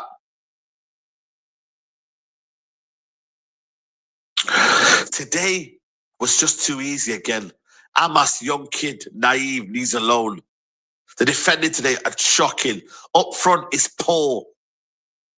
You know, and I feel like for me, it's like these amount of losses, guys. I'm a bit worried, man. I really am. We are a massive club. You're acting like a small club, bro. And you know what? On history, we are an elite club, but these days we're not acting like an elite club, and it's so fucking jarring. People want the manager gone. I hear it. I hear it. I don't want to hear no stats and GA as well. I don't want to hear no XG bond. I don't care about XG and GA. I mean, who cares about it? Seriously. Real talk, who actually cares about that? Looks of you lot as well, man. Don't justify, don't gaslight me, don't do anything. Just accept what is going on right now and make it work. Ineos, make it work. No, I will not accept it. Not one bit. I can't accept this, what's going on in my football club. I will never accept it. I will hold the football club accountable, people. Fan base, accept the fact here that we are losing right now and understand and take accountability. That's what you do. You accept your wrongdoings, yeah, but you have to also understand why it is happening. That is accountability. Because you've done something wrong. We are shit. But you don't just dress it up, yeah, and say, oh, but we got more XG. Bollocks, man. Seriously. Wake up and smell the coffee.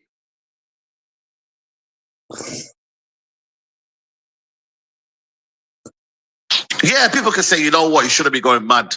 The reason why I'm going mad here is because I just don't like the fact that things are becoming normalized. That's one thing. And we're being told just to kind of almost say, you know what, who cares? Nah, I care, man. I watch this football club every day. I care about the football club. Losing isn't, for me, almost like I can't just, for me, I'm not one of them, me. I can't lose a game then enjoy my day. I just can't. I've tried it so many times. I can't. The Europa League, for me, we enjoy it for the day. If we win that Europa League, United fans, yeah, you enjoy it for the day and it's out your system. It really is. You enjoy it that night and you lock the hell out of that, mate. You lock out, mate, because we have got some work to do. We have got big work to do. Big work to do. I'm actually agreeing with a lot he's saying in this match reaction. 100% mob. Squad ain't good enough for any manager who walks through the door. People can say, yeah, cool, but this manager's doing well out there. Cool, it's good for them. Good for them. Oh, big up to you, Brian CFC. Bash, big up, mate. Side is goated. I mean, his rants are just, oh my goodness me, no gold. And Mr. Josh J, my geese. Yep, same to you, mate. How you doing? I hope you're well. Are you making the Champions League? I mean, I can't see them making the Champions League, to be honest. Side is alright in my book. Yep.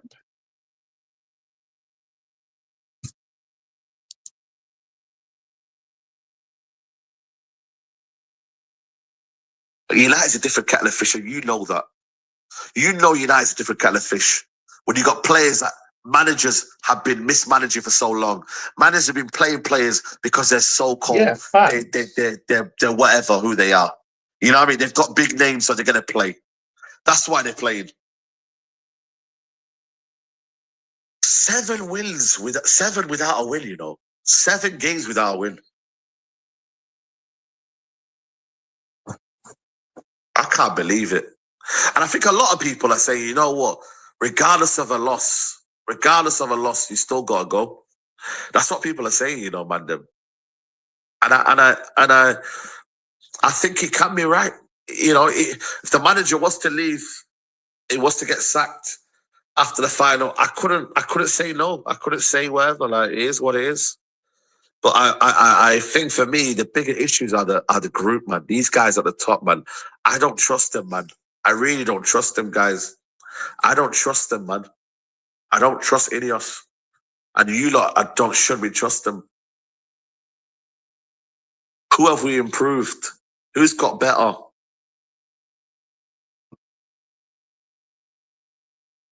Oh my gaze, man.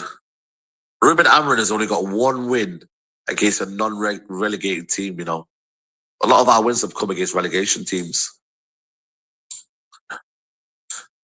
Oh, shit, man. Nelly Yoro's injured as well. Oh, man. Nelly Yoro's injured as well. Just to make things worse as well, man. Nelly Yoro's injured. I'm done, man. I'm done. I'm going to Bilbao. I'll support the United players, and then it's gonna be a shootout, man. It's a shootout, guys. I'll be real with you. It's a bloody shootout, man. It's a bloody shootout. You know, it's a bloody shootout. Do you see Amarin's appointment? I mean, if we win Europa League, Mob, I think he will stay. But if we lose, I think he'll either walk out or get the sack, to be honest. 17 losses is peak. Not sustainable, mate. Nowhere near sustainable for my elite high standards at the end of the day. Let's get it right here.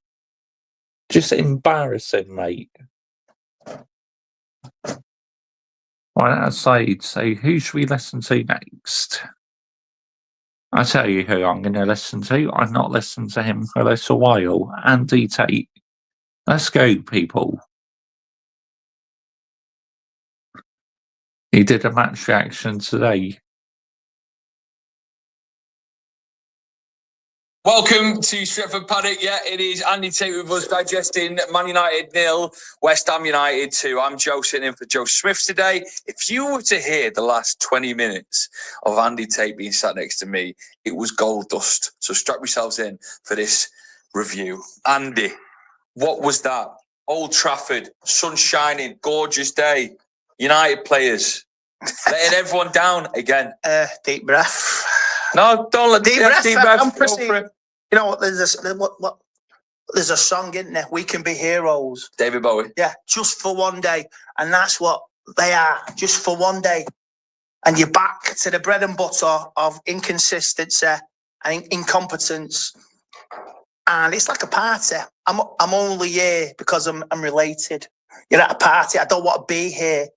Well, you fucking are here, and you got to put in an effort and put on a show of force for the fans who's paid a lot of money today. There was fans from around me. There was from Sweden, Norway, everywhere on the planet. But even the local fans like you, Fans. the ones that paid £6 a ticket, the ones who I know there's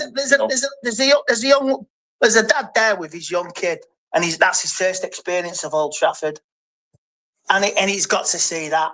And absolutely, it's poor and pathetic. Let's go through the team then. Who has really got you going today? Who just didn't step up for Man United? Well, all of them. Like you say, like Bruno, for me, he's untouchable because you won't blame him if we won the Europa League and he said, "I'm done with this lot. I'm done. We can listen to him next. That would be a huge blow. Yeah, but it was all him and Ahmed. The rest of them just inconsistency. I mean, Ahmad has literally been our star player this season, and he's just came back from injury. And he might not be 100% fit, but he did not have a good game at all today. Very quiet. Being clueless on fucking Ireland, man. You know what, man? Use the force. Don't fucking fight the force. You're fighting yourself. You're fighting the fucking defender. You're holding the ball up. You're losing it. And they're like, You're not making runs. You're not making fucking positions. You're not creating chances. It's no wonder people don't want fucking pass to you. He's not getting better either. So Even his it's not goal on working. Thursday, It's even not his even goal on working, I Thursday think. was a fucking fluke. It is. Like, it's banter again. Tottenham lost. They're fourth bottom. Who's getting the fucking wooden spoon? Is it us? Is it Tottenham? And West Ham, by the way, we're going into this game not winning a countless amount of games. And we made them look like a decent team today. When also, I don't think they got out of third gear, West Ham. Oh, Harry Potter will be having a fucking field day today. Mr. Potter. Yeah, you know what I mean? Phoenix Knights. Woohoo! Welcome to the Phoenix Club. But here's the thing, Andy, I can't get my head around. How can we go from Thursday to that? It makes you doubt everything. It's about... Have we played any decent teams in Europa League, or are we just bang fucking average? It's like when we won the FA Cup final last year. Manchester City was so hungover for winning 4 in a row, and all of a sudden you turn up and win a game when you know, like, oh yeah, you do some performances in January where you beat Arsenal in a pen shootout, and you get a credible draw against Liverpool, and you think you've turned the corner. Where week in, week out, you are dropping the ball, you're dropping making mistakes, dropping it. You're not running. You're not tracking back. You're not running for what this fucking badge means. Do you know what I mean? Today was supposed to be a celebration. Everyone's supposed to be happy. And they're not even fucking got into first gear. After West Ham scored, their first goal was, like, say, pathetic defending. And there was nothing in the first half for United. Second half, there was nothing else. Up to, let's say, when the second goal went in, Diallo's running. He's running forward. He's looking for somebody. Help me. Make a fucking run, somebody. He gives it to Ugarte. He loses it. Up the other end. 2-0. Then that's it. The fucking game done. Then Harry Maguire and Lindelof come on. They had to change it a few times. Luke Shaw was fucking a waste of breath. Stealing a fucking living as always. Good. I mean, it's laughable how Luke Shaw is still playing for us, to be honest. I mean, surely he's been finished a long time ago. And to me, he's not been the same since he's had that broken leg. I mean, what are we doing here? Seriously. Real talk, what are we actually doing? Have some decorum about yourself. Terminate your fucking contracts and fuck off, Shaw. Seriously. Because you're stealing a fucking living. There's a golden nugget coming up in Bilbao, and you're fucking quids in if we get Champions League. Half that fucking squad is quids in. And You think maybe that's why they're putting more effort into that? And the season ticket renewal is coming. You're going to take all our fucking money, you're hitting us in the pocket, and you're hitting us in the fucking heart and emotions. So you'll go home tonight focused on Europa. You won't be focused on Chelsea when you get pumped next week, and you won't be focused on Villa because you're all on fucking Bilbao. It's at least still out with City. They're still fucking, they're in a cup final. They're still fucking fine. They're being professional trying to get in the Champions League. We're fine for fucking not to get 16th, not to be fucking third, fourth bottom. What's your relationship like now with Ruben Amorim? So I was on a lot of the watch groans. There's a lot of groans. There's a lot of groans, but it's not his squad. You can't have a go at him. But where is the plan B? You're playing like this week in, week out, week in, week out. It's just, come on, lads. Come on, Ruben. Come on. Not won a game since in the Premier League since the middle of March. Look, you may be trying to go at me, and I'm not trying to go you. I'm saying I I'm sat just there. saying what I feel. I see what I see, and if people can't take the criticism, why are you in fucking sport? There's fans arguing with each other over Highland. He's making runs, he's trying, he's shooting, he's doing fuck all. He's not fucking tracking back, he's not running. Nobody wants to pass to him. We had a 10-minute spell where Ireland had 2 chances. There was a little run. West Ham pushed and Diallo went running on. He played in Ireland and he couldn't even fucking shoot. Great save for a keeper. Shoot the fucking keeper. Harry Maguire 2 headers. Unlucky slabber. Because you know what, we know what you can do them. And Ireland on the other side, on the left post, another fucking save. You know, Yeah. and they had it on the shirt red. Yeah, a lot of fucking fans are seeing red after that, but they won't. Yeah. The reason why I'm fucking red in the face. You The red were is red. me fucking. The reason why I shirt. brought up your relationship with Amrin is because today on the watch along, the comments went from being Hang on, people. I will be back. I just need to go and blow my nose. Yeah, so I'm just going to quickly pop into the bathroom. Don't go anywhere because I will be back. You know, we're not done yet. But yep.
Okay, people, I'm back now. Sorry about that. Literally, I just went downstairs to, make myself a drink and that. So, yep. Right. Let's have a look. What were we doing? Oh, yeah. Big up Joshy J. Geezer. Football's in the bin, but at least I still got to laugh at Manchester United with short tunes, always the facts. Ransom Pants is hammering out. Wow. Well, literally now, Michael.ChelseaFC, I would get some rest, mate, because you've been streaming for about, 12 hours now? I mean, your work rate is unreal, honestly. I mean, I don't know whether you're still streaming now, but you're doing an amazing job, mate. Honestly, wow. Unbelievable. But, yeah. What's going on in the chat? Oh, fuck's sake. Here we go. Yeah, Michael.ChelseaFC, yep. Yep, I'm back now, Mob. I just made myself a drink. Just had a quick break. Ransom Bands keeps it real. Right, let's carry on listening to Andy Tate, shall we? Let's go, people. Let's hawk and go. Of course, there's been results this season where everyone has been frustrated with the results, but have given an excuse to Amorim. Whereas today was the first time I sort of really read full on outs of the manager by just saying it simply isn't good enough. So I just wanted your opinion on that. I still believe, like you, it's not his squad next year. That's such a key year. Can this squad make a jump up? So we might finish 16th. 17th with a few more additions. Can this squad get to maybe a Europa League spot next year? Can it finish 6th, 7th? I really don't know, and that's the thing. If we win, are they gonna give him the transfer funds he needs? This is. Yes, mate. He's been streaming now for about 12 hours. So yes. Just type in Michael.ChelseaFC and you'll find it straight away. He's a great guy. He lands the damn minerals, honestly. What a guy. See, he's got two players in, which are his own. Pat Patrice, and there's another one. Was it the lad from Arsenal? We got him in. Yeah. Hey, is it Haven? Yeah. I don't know. Would you blame Bruno for leaving and we use that money to fucking refinance the squad? If it wasn't for Bruno, we'd be going to Chelsea. We're in a fucking relegation battle.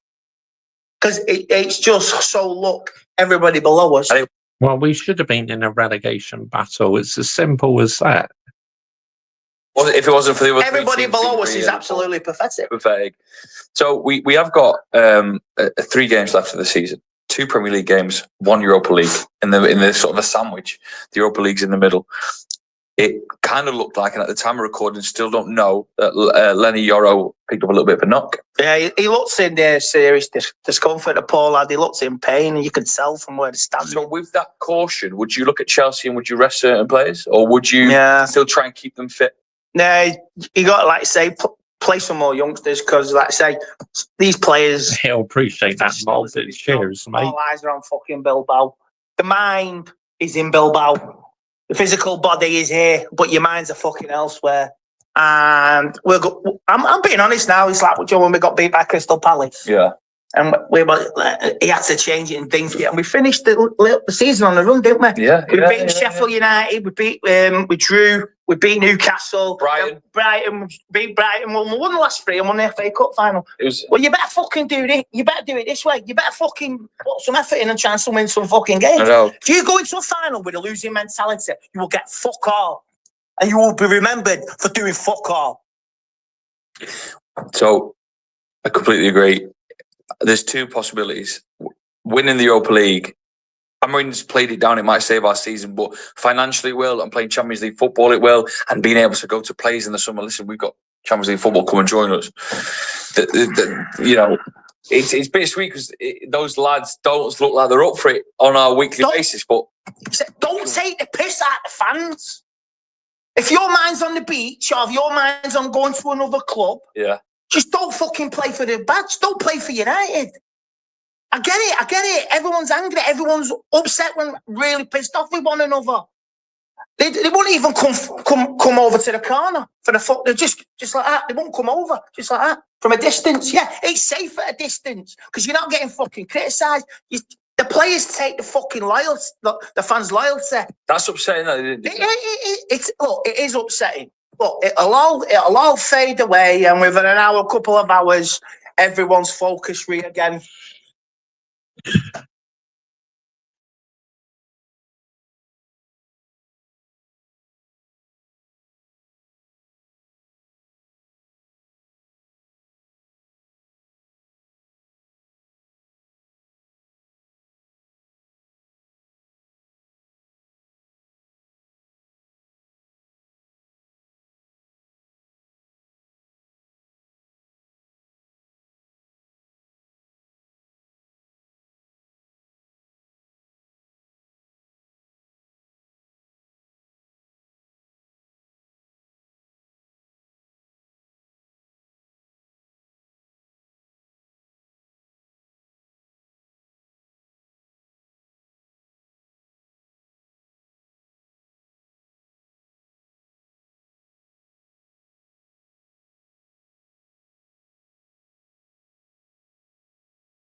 Sorry about that, guys. Just had to blow my nose. Apologies for that. Right. Let's get. Oh, shit. Nearly dropped my other phone. Fuck's sake. For Bilbao, but it's the way of the fucking it's the way of the force, isn't it? Take, never get anything back. What was it like around you at Old Trafford today? A lot of disappointment. People were watching El Clasico. I put an El Clasico on my phone. Didn't you think? What was the score at the end? 4-2 half time. 4-2. There was a goal after 3 fucking minutes. That's how you play a fucking game. Barcelona on the brink of a fucking La Liga title. And it was more interesting watching that than watching the last half an hour of United. And we're supposed to be the best league in the world. This league has been a one-way show for Liverpool. PR and Mirror The League. others have been fucking pathetic, including us. I've got 17 defeats this season now. It's all a bit of a shit show. But was there any positives? Ahmad obviously getting some minutes today, like he has been doing. He comes on midweek. Mount, any positives? Mount and Ahmad and Diallo positives. Got some game time. Came off. But Garnacho was all right when he came on. Ish, lively. That's all I can say. Do you know what your starting 11 would be, or do you know? I really don't know. It will probably be the starting 11 it was in the semi-finals again, won't it? That's all you've got. Is Delit? Will he be able to come back? Will Diallo? Will he come back as well? You know. I don't know. I really can't. I can't predict the last 2 league campaigns because everyone's fucking mind is on Bilbao now. Yeah. Season ticket renewals are next Friday, and it'll pull at your financial person. It'll pull at your fucking heartstrings. But these players will fucking melt you, and there is as well. Honestly, fucking loan him out next season because if you get Champions League football, you need a fucking replacement, man. He's burnt out. He's fucking burnt out. Keeper Onana wasn't in the squad today. Bayindir was in. He did okay. That was it. Did you stick with Onana for the final? That's a question for the manager. He most probably will be. Won't a big, but there's always. Of course, it's going to be out on there. Let's get it right. Like I said, there's always a Spurs in Spurs. There's always a drop in, Andre. Shake it and drop it. That's what he does. Andy, thank you for this run. Rants are rant. I don't give a fuck anymore because if the players don't give a fuck about what's left of the Premiership programme, why should we? Let's all go to Bilbao, get fucking pissed, forgive and forget, and win a fucking European trophy. I mean, I hope so, because if we get beat, that game against Villa on the Sunday, if we get beat, will be a fucking night. There will be. Forgive and forget. Don't think so. Even if we win the competition, I'm not forgetting this season one bit. Nobody there. There will be nobody there. You get 4 hits on your season ticket. I think there's a safe bet there'll be a lot. You know what? I don't give a fuck. I'll play let the attendance be fucking low. Loyalty exposed. Fucking no. I'd have a pack my bags and get on a fucking plane and fuck off somewhere. Right, that is it from this review. Let us know your thoughts in the. Yep, that's coming up right now, Mob. We'll do him now. Not listen to him for a while, so let's see what he's got to say. Anderson Bants. Disgraceful, no more excuses. 14 minutes, 11. That's okay. Let's go. I'm tired of this, man. Get this guy out of my club, innit? How did I know he's going to say that at the start of the video? I'm tired of this. I mean, that's unbelievable. Frank the Burberry, the designer Chris Wilder, bro. The designer Chris Wilder. We're 16th or 17th in the league. I don't even know. Haven't looked at the league table. They're losing at home to West Ham, a team that played the exact same system as us. Man can't tell me it's the players. Man can't tell me that they got better players than us. West Ham, you know. I'm tired of this, bro. All you apologists, all you guys apologizing for this manager, would you have the same energy if it was Gareth Southgate? Or if it was a Thomas Frank or a less exotic name? The answer is absolutely no. But you lot continue to make excuses for this guy. We got a cup final. How can you be confident? How can you be confident of the cup final? We're playing against a team that he's lost to twice already. 3 times actually this season we lost to Spurs. I guess while Ruben Amorim has been manager, it's been twice, hasn't it? This guy can't put together 2 wins in the league. The last time we won a league game, yeah, man were telling me it was in March. These wins in the European competitions have papered over the massive cracks. True. Facts. They have. The wins we got in that competition this season, the Europa League, have completely been papering over the cracks. I mean, let's get it right here, people, yeah? Let's absolutely get the narrative right. In this Ruben Amorim campaign, this guy has not done one thing well since he's came and taken over this football club. Not one thing. We were unbeaten in Europe before he came in, and we're still unbeaten in Europe now. There's not a single game that he won that I believe that Ten Hag wouldn't have won in Europe. There's not one. We brought in this guy, yeah, 4 points off top 4. There's no way that Ineos spent the money to sack Ten Hag and also to release him from his contract at Sporting. Oh. There's no way they brought him in for us to finish 16th or 17th in the league. They brought him in because they thought he was finishing in a European place. They thought he was finishing in the top 4, or they thought at least we could compete for the top 4. He's taken us in the complete other direction, and yet you losers, because that's what you are. You're accepting this because this is elite sport. The whole point of elite sport is to win. Not only to win games, but to win trophies. This guy has taken us in the exact opposite direction. The exact opposite direction. This will be, if you're not including Community Shields, because I don't include them, this is 10 finals in 10 seasons or 10 finals in 10 years. With 5 different managers. So that means that we get to finals anyway. So that should not be the metric in keeping a manager at this football club. Carlo Ancelotti has already been replaced by Real Madrid off the record. This guy can still win the league. Obviously, he's not going to. You wouldn't think. But he still can mathematically, and it doesn't matter. He's still out of here. We saw the Forest manager going off at Nuno today, who hasn't been there that long, because they might have just blown their top 5 hopes and their Champions League hopes. The Forest owner, going off at Nuno. The guy was fuming. That's Nottingham Forest. Why are the standards at Nottingham Forest higher than the standards at Manchester United? Why are they? This manager should not survive this season, whether he wins the Europa League or not. Winning the Europa League is not the metric to keep a manager that's performing at this level. When Van Gaal finished 5th with all them injuries, all of them youth players he was playing, and he got sacked, the outcry was not there. Winning trophies is not the be-all and end-all, in terms of keeping a manager in this job, or else there'd have been outrage. I remember.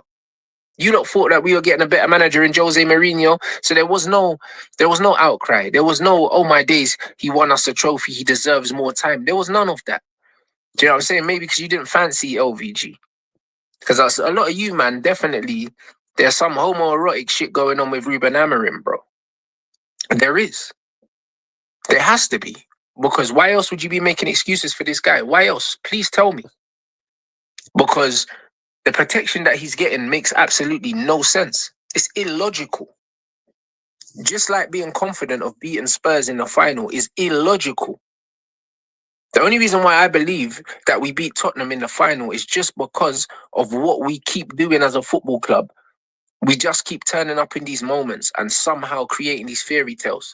But maybe this is the end of the fairy tale against Spurs. Maybe we lose against Tottenham Hotspur, and we get what we finally deserve. Maybe. Because as it stands, I don't trust this manager to pick the right team to win us the game. And I don't trust him to coach a win either, because I haven't seen him do it once. I saw us concede 4 goals with no reply against Lyon. And the players dug him out of a deep hole. This guy's poor. He's a poor coach. And he's also a poor leader. Good leaders put the team before themselves. The reason why he's playing this crap football and we keep losing is because of the way he sees football. And he's made it abundantly clear he's not going to change the way he sees football, which means we're going to continue to suffer. Why would you give him money in the summer? The only money I'm giving this guy in the summer, is compensation for him to fuck off. That's the only money I'm giving him. Him and his band of flipping mutants, bro. Y-Scout mutants. Get these men out of here. They've done nothing in the game. We've had way more qualified managers than him, be thrown out of this club for far less than what we're putting up with this guy. Why should he be the one that gets time? Why should he be the one that gets time? It makes absolutely no sense, bro. I'm livid. I'm absolutely livid today. And I'm not livid because we lost the game. I said before the game, this is a nothing game. And it was a flat game. At moments, it looked like 2 teams that had absolutely nothing to play for. So I'm not worried necessarily about the result. I'm disgusted by the manner of the result. I'm disgusted by the lack of quality football. The football's still shit. I'm disgusted by the fact that we went pretty strong today. Bruno started, Ahmad started, Mazraoui started, Mount started, Euro started and got injured. We lost Lenny Euro, one of our best players, a player that should have never played. He played 90 minutes last game.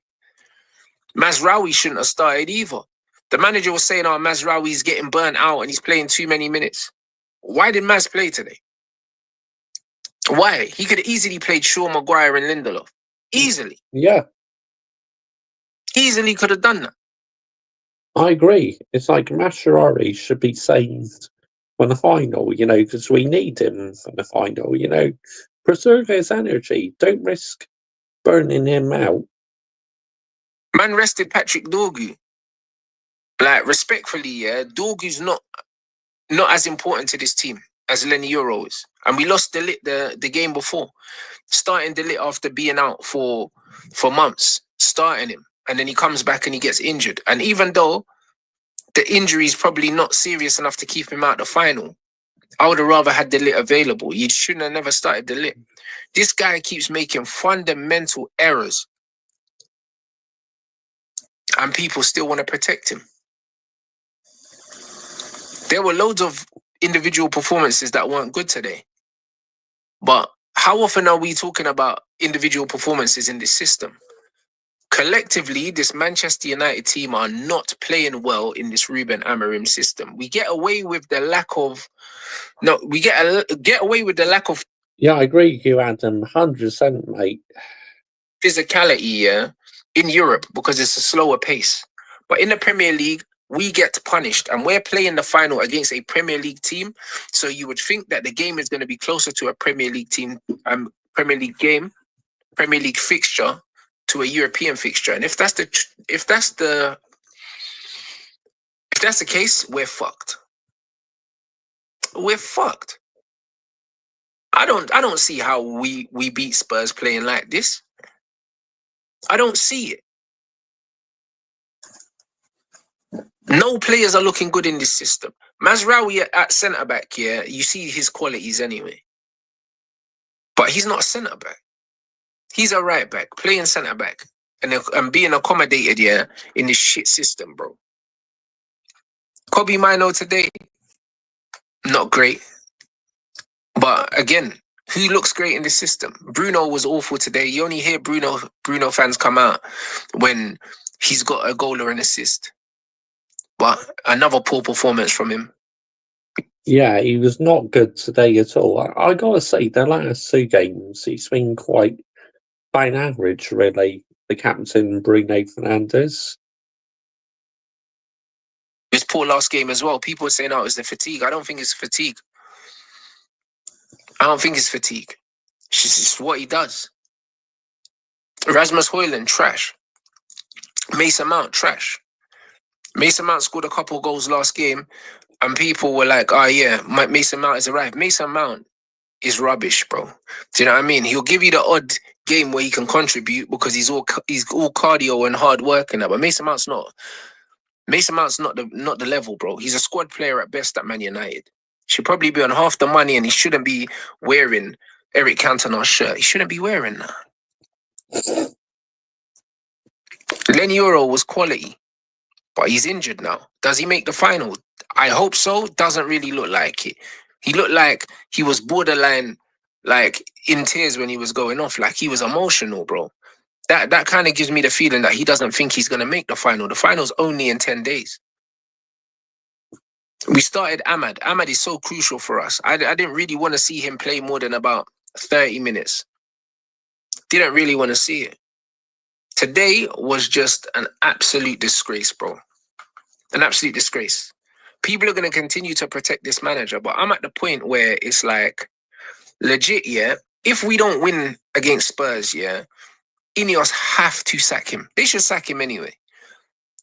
But this guy has shown, yeah, that he's incapable of coaching in the Premier League because it's not about players.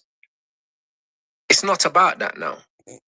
Fundamentally, this guy's not good. Graham Potter's playing the same system. Graham Potter came into the league, yeah, in the middle of the season, just like this manager, with worse players. And they've beat us today. What's the excuse? Glasner's playing the same system. Before Glasner was there, they had Roy Hodgson, our old man that weren't playing that system. They came in, upturning form immediately. Where's our new manager Bounce gone? Where's it gone? People say don't use Wolves as a comparison because Wolves always use three at the back. Cool. So I haven't used Wolves. Haven't used it. Don't need it. There's multiple teams in this league that can play the three at the back. And do play the three at the back when they need to, yeah, and they all outperform us. Every time we play a team, we're second best. When's the last time you've seen United start well, yeah, be the better team and score when the momentum's going their way? Most of the time we're scoring and it's an equalizer or it's a consolation because we're already fucking losing. It's disgraceful. A man think it's the players. Nah, it's not the players, bro. We're losing to teams that don't have better players than us every single week, and there's always an excuse, bro. You man want to suck off the players on Twitter and do your agendas and do your GAs, all this bollocks, yeah? And then as soon as we lose, they're rubbish. Which one is it? I can't think of many games this season where I thought, you know what, the manager's absolutely coached a blinder. Like, can't think of it. I see bare games where players just have moments and we win the game in spite of not really being at the races, bro. What, we beat City at a time where everyone was beating City. That's about as good as it's got. It's about as good as it's got. Fucking poor, mate. We beat Arsenal on pens. Come on, man. This is a disgrace, bro. At this point, if you're actually defending, yeah, how he's got us playing, yeah, because the football's not good, the results are not good, the team selections aren't good, there's nothing positive. You man are living in hope. That's all you're living in. The tribalism. It's a cult, bro. This is what it is. I didn't sign up to a cult when I decided to support a football club. I didn't. So you can miss me with that bullshit. All you man, yeah, that are Amorim apologists, yeah, you man are a detriment to this football club. You're a detriment. Because this guy should be getting booed. He should be getting booed out the stadium. Because they were booing Moyes. And this guy's worse than David Moyes. So it's one of them ones where certain man need to work out whether they actually want this club to do well. Wow. So that was Rants and Bants. Oh, hang on 2 seconds, guys. Just blow my nose again.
Okay, people. So that was the Rants and Bants. Now, obviously, the next person I'd like to listen to is, obviously, yep, you guessed it, Lee Gunner. I want to hear his fan cam, what he thought of the Arsenal-Liverpool game. Fuck Stamford. Hang on, that's the wrong bloody video. Just clicks on his live stream. It's alright. Video, here we go.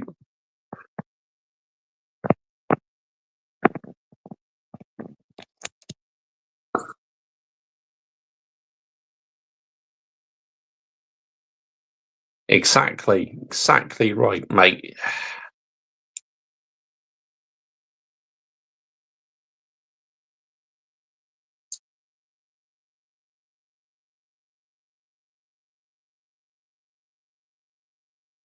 We are smoking. They're still undefeated against the top 6 clubs. Pack. But a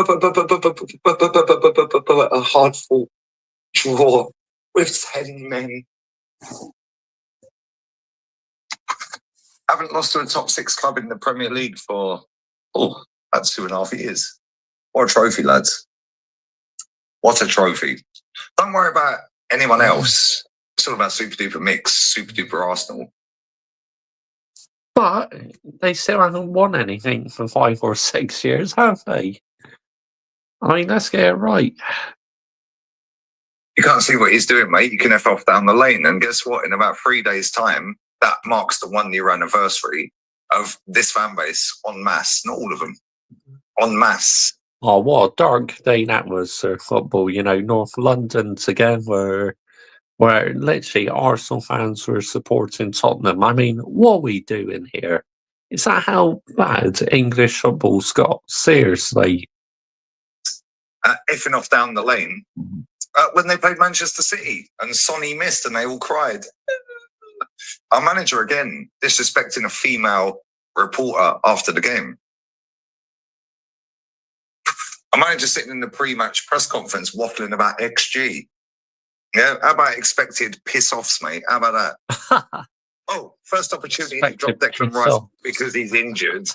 You dropped him. First opportunity to drop Urian Timber because he's been playing injured as well. You dropped him. Mikel Merino back in midfield. Yeah, well done, mate. Didn't want to play against Newcastle next week? Okay, cool. No drama. No problema. No pasa nada. Martinelli up front. Who knew? Oh, Unai Emery. Because he brought him as a striker and he bagged about 10 goals in 12 games as a striker. Our captain again. Yeah, captain again. Oh, but he played well. He put some lovely through passes through. Well, why is that? Why? Can somebody tell me what that is? Can somebody tell me? Oh, because there's no pressure to do anything, mate. Cheers. Cheers, mate. Last 2 games, he's actually had some shots on goal. It's almost like I've been telling everyone this all year. Take a shot on goal, mate. Stop taking a billion touches. There is one clip doing the rounds, though, of Martinelli running off of the back of Connor Bradley. In fact, across Connor Bradley. And our captain took 4 touches, and then passed it sideways to Thomas Partey. Thomas Partey is lucky that he didn't get sent off because the amount of fouls that guy was making was crazy. That's what it is, isn't it? Make sure you sub to Lee Reacts. Kenny Ken's up next. Cheza, then an emergency meeting with some guests. We don't know who those guests are yet. I need to send the texts. But anyway, make sure you smash the likes up here. Bless up to everyone who's subbed recently as well. We're nearly on 125k. So make sure you are subbing. Bless up to everyone who watched the watch along. But again,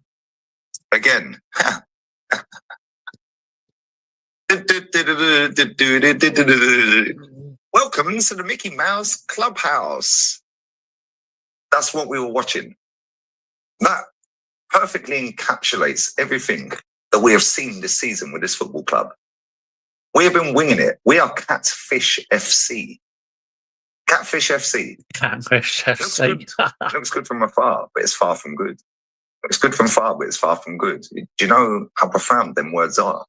It looks good from far, but is this far from good? Ethan and Wary. Brother, I told you on a previous fan cam, I think it was after Bournemouth maybe, can't remember, or the first leg of PSG, whatever game it was. Yeah, I told you in that fan cam, and if you do watch, and bless up to you if you do, leave, mate. We see his face, guys. We see his face in 4K. We need a goal. That's before Super Duper Mick Marino got sent off. Man did baby giraffe. Collapsed. Oh, but he was pushed. Bissaka was choked. Nobody cares, bruv. Nobody cares. We need a goal. It's Desmond 2-2. Yes, he is. Super Duper He's Mick still Marino alive. gets sent off. And what does this manager do? Oh, yeah, reverts to type. After watching Liverpool bring on a triple sub, this guy is the most reactive, not proactive manager on the planet. He then decides, do you know what? Nah. We bring on Kieran Tierney and the wild horse with his long mane of hair. Oh, he's fun to watch. The sweet prince. Get out of it, man. We bring on 2 left backs. Here, man. Going well, isn't it? Cheers, guys. Oh, but the fun didn't stop there, guys. We then brought in another one, Zinchenko. The BTEC We had Spartans players on the pitch that predominantly played left back since they've been at our club. Lewis Skelly, Zinchenko, our best left back, Kieran Tierney. Bless up to you, my birthday brother, 5th of June. Go back to Celtic, mate. You deserve to keep winning trophies. You're a top player, you are, mate. Love you. And Calafiori. And if you really want to deep it, I'd imagine that Kivior's probably played. I don't know the actual stats on this, so I'm sure one of you statisticians and mathematicians will tell me in the chat, in the comments. I'm pretty sure Kivior has probably played left back more times than he's played centre back. So if you want to add that one in, it potentially could be 5. Going well, isn't it, guys? Phase 5, 5 left backs on the pitch when we need a goal. Oh dear, oh dear. Bukayo Saka look absolutely stressed tonight. And I don't blame him, if I'm honest.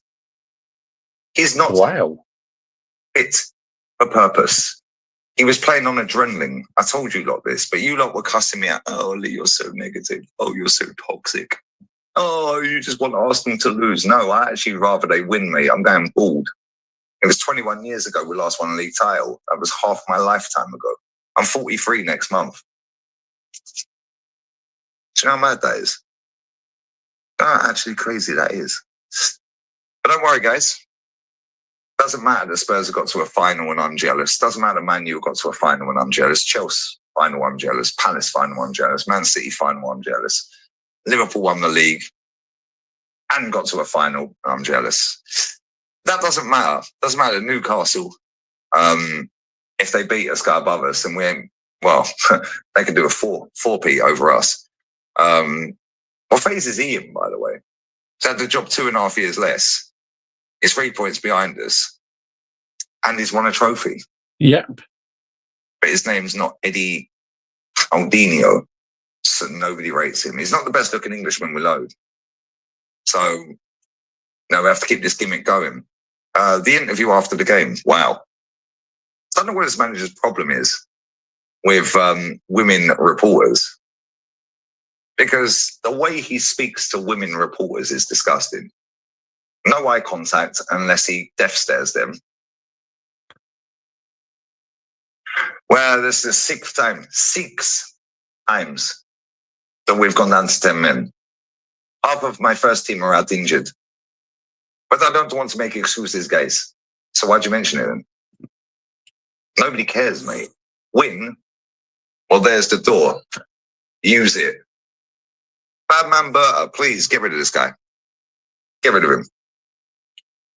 I see we're linked to a Chelsea goalkeeper today. Damn well, isn't it? Damn well, another goalkeeper. Left back galore. DM apparently coming in.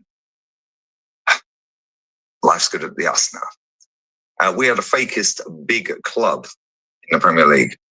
We are a catfish. You know when you see a bird on Insta,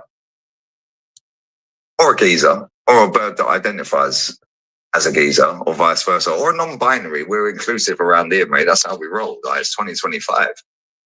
You know when you see them and they're like, they cross their legs and twist their hips. It's like Top Gooners when they're back at their second home.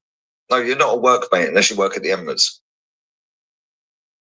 And it all looks good on paper with a billion fucking layers of makeup on. Lashes. Yeah, the fake nails. They're like dinosaur claws. The hair extensions, the tit job. Duck lips, whack, whack. And the fake tan. But then when you actually meet the person, it looks nothing like the picture. That's super duper mix Arsenal, unfortunately. We've got a lot of players that have been playing through injury this season because this manager doesn't know how to work his squad. Raheem Sterling didn't touch pitch again. Ethan didn't touch pitch again. 80 minutes for Kieran Tierney. Rushed Calafiori into the team though. Couldn't wait to get him back on the pitch for the last 2 games. Could he? Oh dear. Oh dear, oh dear. And let me tell you right now, 2 more games to go. 2 more. But don't worry, guys. Don't worry.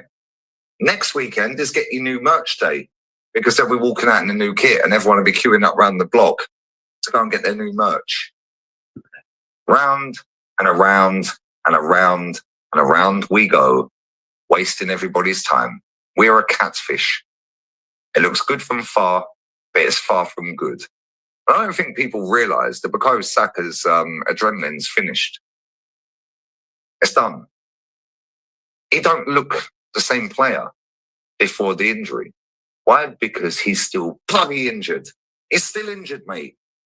It's clear as day they rushed him back because he looks absolutely exhausted, Bukayo Saka. Ben White, the same. Declan Rice playing through injury. The adrenaline in them Real Madrid goals has worn off. Timber, injured. Gabby, injured. 29, injured. Injury FC. Mikel Merino said, nah.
And the season now, yeah, exactly, Adam. Exactly, mate. End the season. Can't be asked to go and play against my former club. I'll get a red card, mate. See you later. I'll have the week off in it. I've already booked up Ocean Beach to see Wayno and all the man them. Yeah, get out of it, man. I'm sick to death of this bullshit. Yeah, sick to death of it. That was a clown show. 3 players standing in the penalty box today. Thomas Partey nicks the ball off of their centre back. I think it was their centre back, whoever it was. And they all run into each other. That sums up our entire season. Yeah, Trossard, whatever, mate, regressed. Martinelli, regressed. But don't worry, Dad. Don't worry, guys. We've got half-past starting 11 out injured. He's waffling in his interview after the game, waffling about, oh, we want to win trophies. Really? Why'd you mention trophies now, Mikel? Why? Because you can't win me. Round and round and round we go. Wake up, people. We keep this manager, we ain't winning nothing next season. And the next manager's got a bigger problem. The longer we keep this guy, the bigger the problem is for the next guy. That 90% of this fan base won't even bother backing anyway because it's super duper Mick. And we got rid of him or he left or whatever. Oh, he could go on to greatness somewhere else. Nobody cares, bruv. What did you do for my club? Yeah, and on that bombshell, I'm out. Make sure you sub to the channel. Make sure you're back for the emergency meeting in 57 minutes as I'm ending this. Kenny Ken's up next. Jezza. And then we're going live. Love. We're out. Arteta out. Conky, you better fix up, mate. I've had enough of you, mate. You better bin him. Bin him. He needs a striker. Bye bye.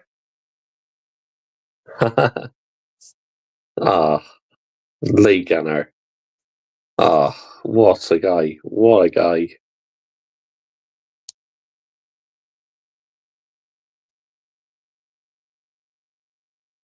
Yep. So let's have a listen to Ruben Amorim, what he said in his post-match interview, shall we?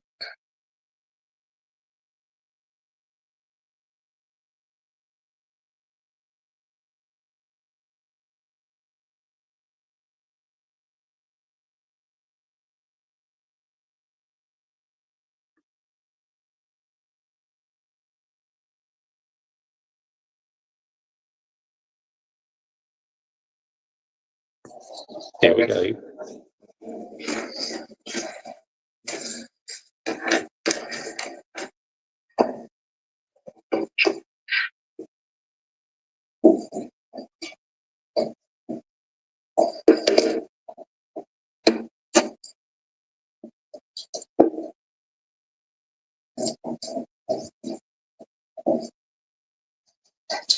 Chris, obviously that was a disappointing afternoon. Compounded by Lenny, or is it positive update? We have to assess Lenny in a better way tomorrow. He felt something, but I think it could be a small thing. Your performance today? I think it's quite similar some games that we had here against Wolves was a little bit the same. We create more chances than the opponent, but the lack of urgency to protect our goal in the few times that West Ham was near our box, we had defending absolutely shocking at times today. Lack of urgency. We were near the box and we had lack of urgency, and we need to be more aggressive. If you cannot score in the first ball, the second ball, if we cross the ball, if we are aggressive, we can score. We had lack of pace. We have to do so much better. And for me, the biggest concern is I mean, when you play Lindelof and Maguire in defence, at times it's like a fucking 2 London buses because they're so fucking slow. that feeling that is okay. And we cannot change our position so much, so it's okay. And that is the biggest problem in our club in this moment, because we are losing the feeling of we are a massive club and it is the end of the world to lose a game at home. So I think that is the biggest concern in our club. Chris, you're in 16th place now. It makes it more likely that you could even finish 17th. As the manager of this football club, how do you feel when you look at that league table and see your team at 16th? Well, I'll tell you how I feel as a fan. I feel absolutely sick in the stomach that I'm seeing my team in about 16th or 17th. Get out here, man. You know, this isn't Manchester United's people. Let's get it right. I think are we supposed to feel a manager of Manchester United in that position, embarrassed? And it's hard to accept. And I think everybody has to think seriously about a lot of things here. So everybody is thinking about the final. The final is not the issue in this moment in our club. We have bigger things to think, and we have to change a lot of things in the end of the season. Okay. Just on just to sort of what we talked about there, Ruben, on the second goal, Garty loses possession. Okay, not great, but that can happen. But his reaction, he just stays in his knees. There's no attempt to run back. How can you hope to be successful as a football team if you have players who think it's optional whether they run back or not? This is another example of player power taking over. It's like, they're not going to listen to the manager about like the style of play he wants to play now. It just goes to show that these rules do not care. I don't want to talk about specific players. It's a team thing. When it's a team thing, it's a manager thing. So we will try to address that. I mean, as a manager and a team, you need it to gel, and clearly it's not gelling. That is, it has to be with a lack of urgency to defend the box and to attack the box still. Just talking generally there. Is there a culture issue still? Yeah. Among the players? I think it's not it's a feeling. Culture issue, more like a whole lot of problems, because there are tons of problems at this football club. Let's get it right. I will not talk about culture because we are talking about this in this moment, but it's a feeling that is the most dangerous feeling that we have in the big club. So, Ruben, you've been here for quite a few months now. Are you shocked, surprised, saddened that the things you're talking about, like urgency, which seems to be quite fundamental to playing high-level football, you've not been able to drive that out? I think if you of course it's a different competition, but in Europa League we don't play quite well, but we had a little bit that urgency. We cannot lose the games. We have to win it. We managed to find a way to win the games. To take if Athletic Bilbao has a sent off, we take advantage of that. We are so focused, and you see these games in Premier League. Sometimes we are not focused, and we don't have that feeling that we need to win to go to the next stage like we have in Europa League. So it's something that is mentally in our team. Looks like players are picking and choosing which games. It's hard to explain that. This is why, again, it's player power. Because they're only turning up when they want to. To me, nowhere near sustainable. It's like, if you're not going to play, fuck off. It's as simple as that. Sick and tired to get people. And we need that feeling. I have that feeling that there is that lack of urgency in everything we do. So it's a big concern. So, Ruben, 3 years ago, when the team finished 6th, fans were chanting, "You're not fit to wear the shirt of the players." Are you surprised by how supportive fans have been and that they've not been booing or getting on the players back? I think they are doing. It's hard to say something about our fans and everybody because there's no explanation, no matter what the context. And I'm talking here. I'm the big Context. That famous buzzword. Is responsible for that. So we need to change a lot of things during the summer. I feel in Ruben the same way. It's okay to lose. That those kind of players, it's obviously clear that you don't want that kind of attitude next season. For those players, can it not be coached into them? Do they just have to move on, or is it a mixture? I don't know, and I don't want to talk about the players. I'm talking about myself and the culture in the club, and the culture in the team. I have that feeling. We need to change that, and we need to be really strong in the summer and to be brave because we will not have a next season like this.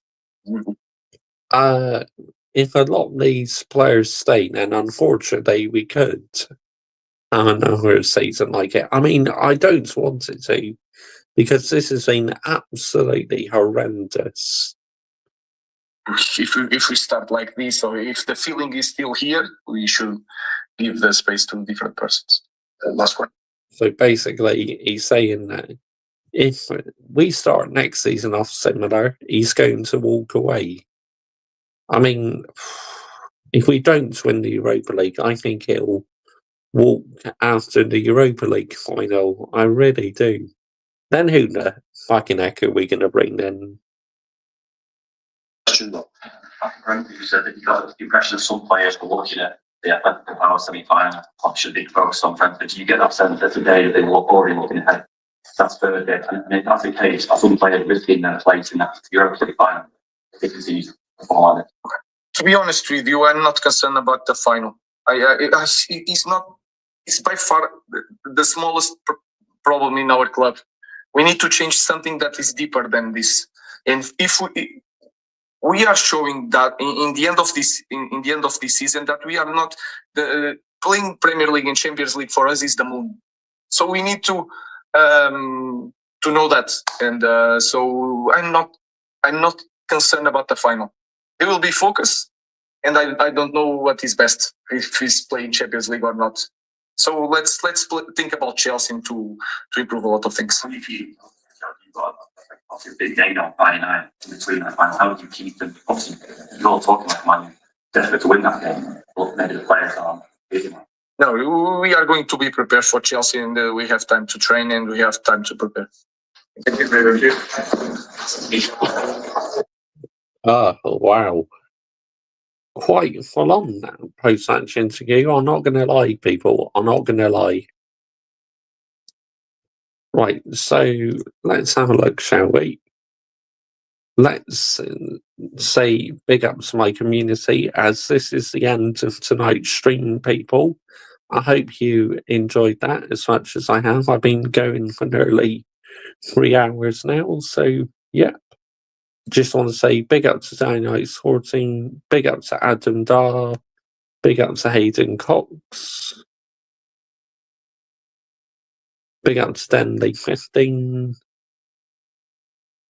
big up to Sane as well, big up to Michael.ChelseaFC, big up to Ewan, big up to Daily CFC Focus, big up to Mob Boss, big up to Ratterstocks, big up to Kai, and big up to everyone. So right, let's see if Lee Gunner's still alive, because we will redirect to Lee Gunner, people, if he's still alive. I think he is. Let's just check. Oh yes, he is. He's still alive. So, yep, we'll set up that redirects now, people. Add redirects.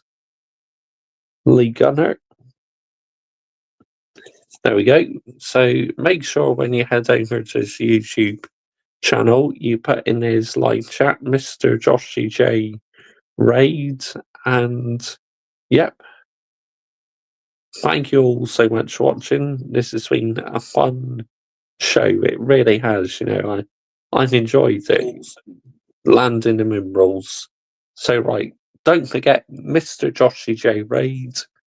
And yep, plenty more content to come, people. So make sure you're hitting the subscribe button and comment your thoughts if you're watching afterwards. So yep, and don't forget Glazers out, Ineos out, and brown envelopes in the bin. Bye bye. Don't forget Mr. Joshy J Raid. Bosh.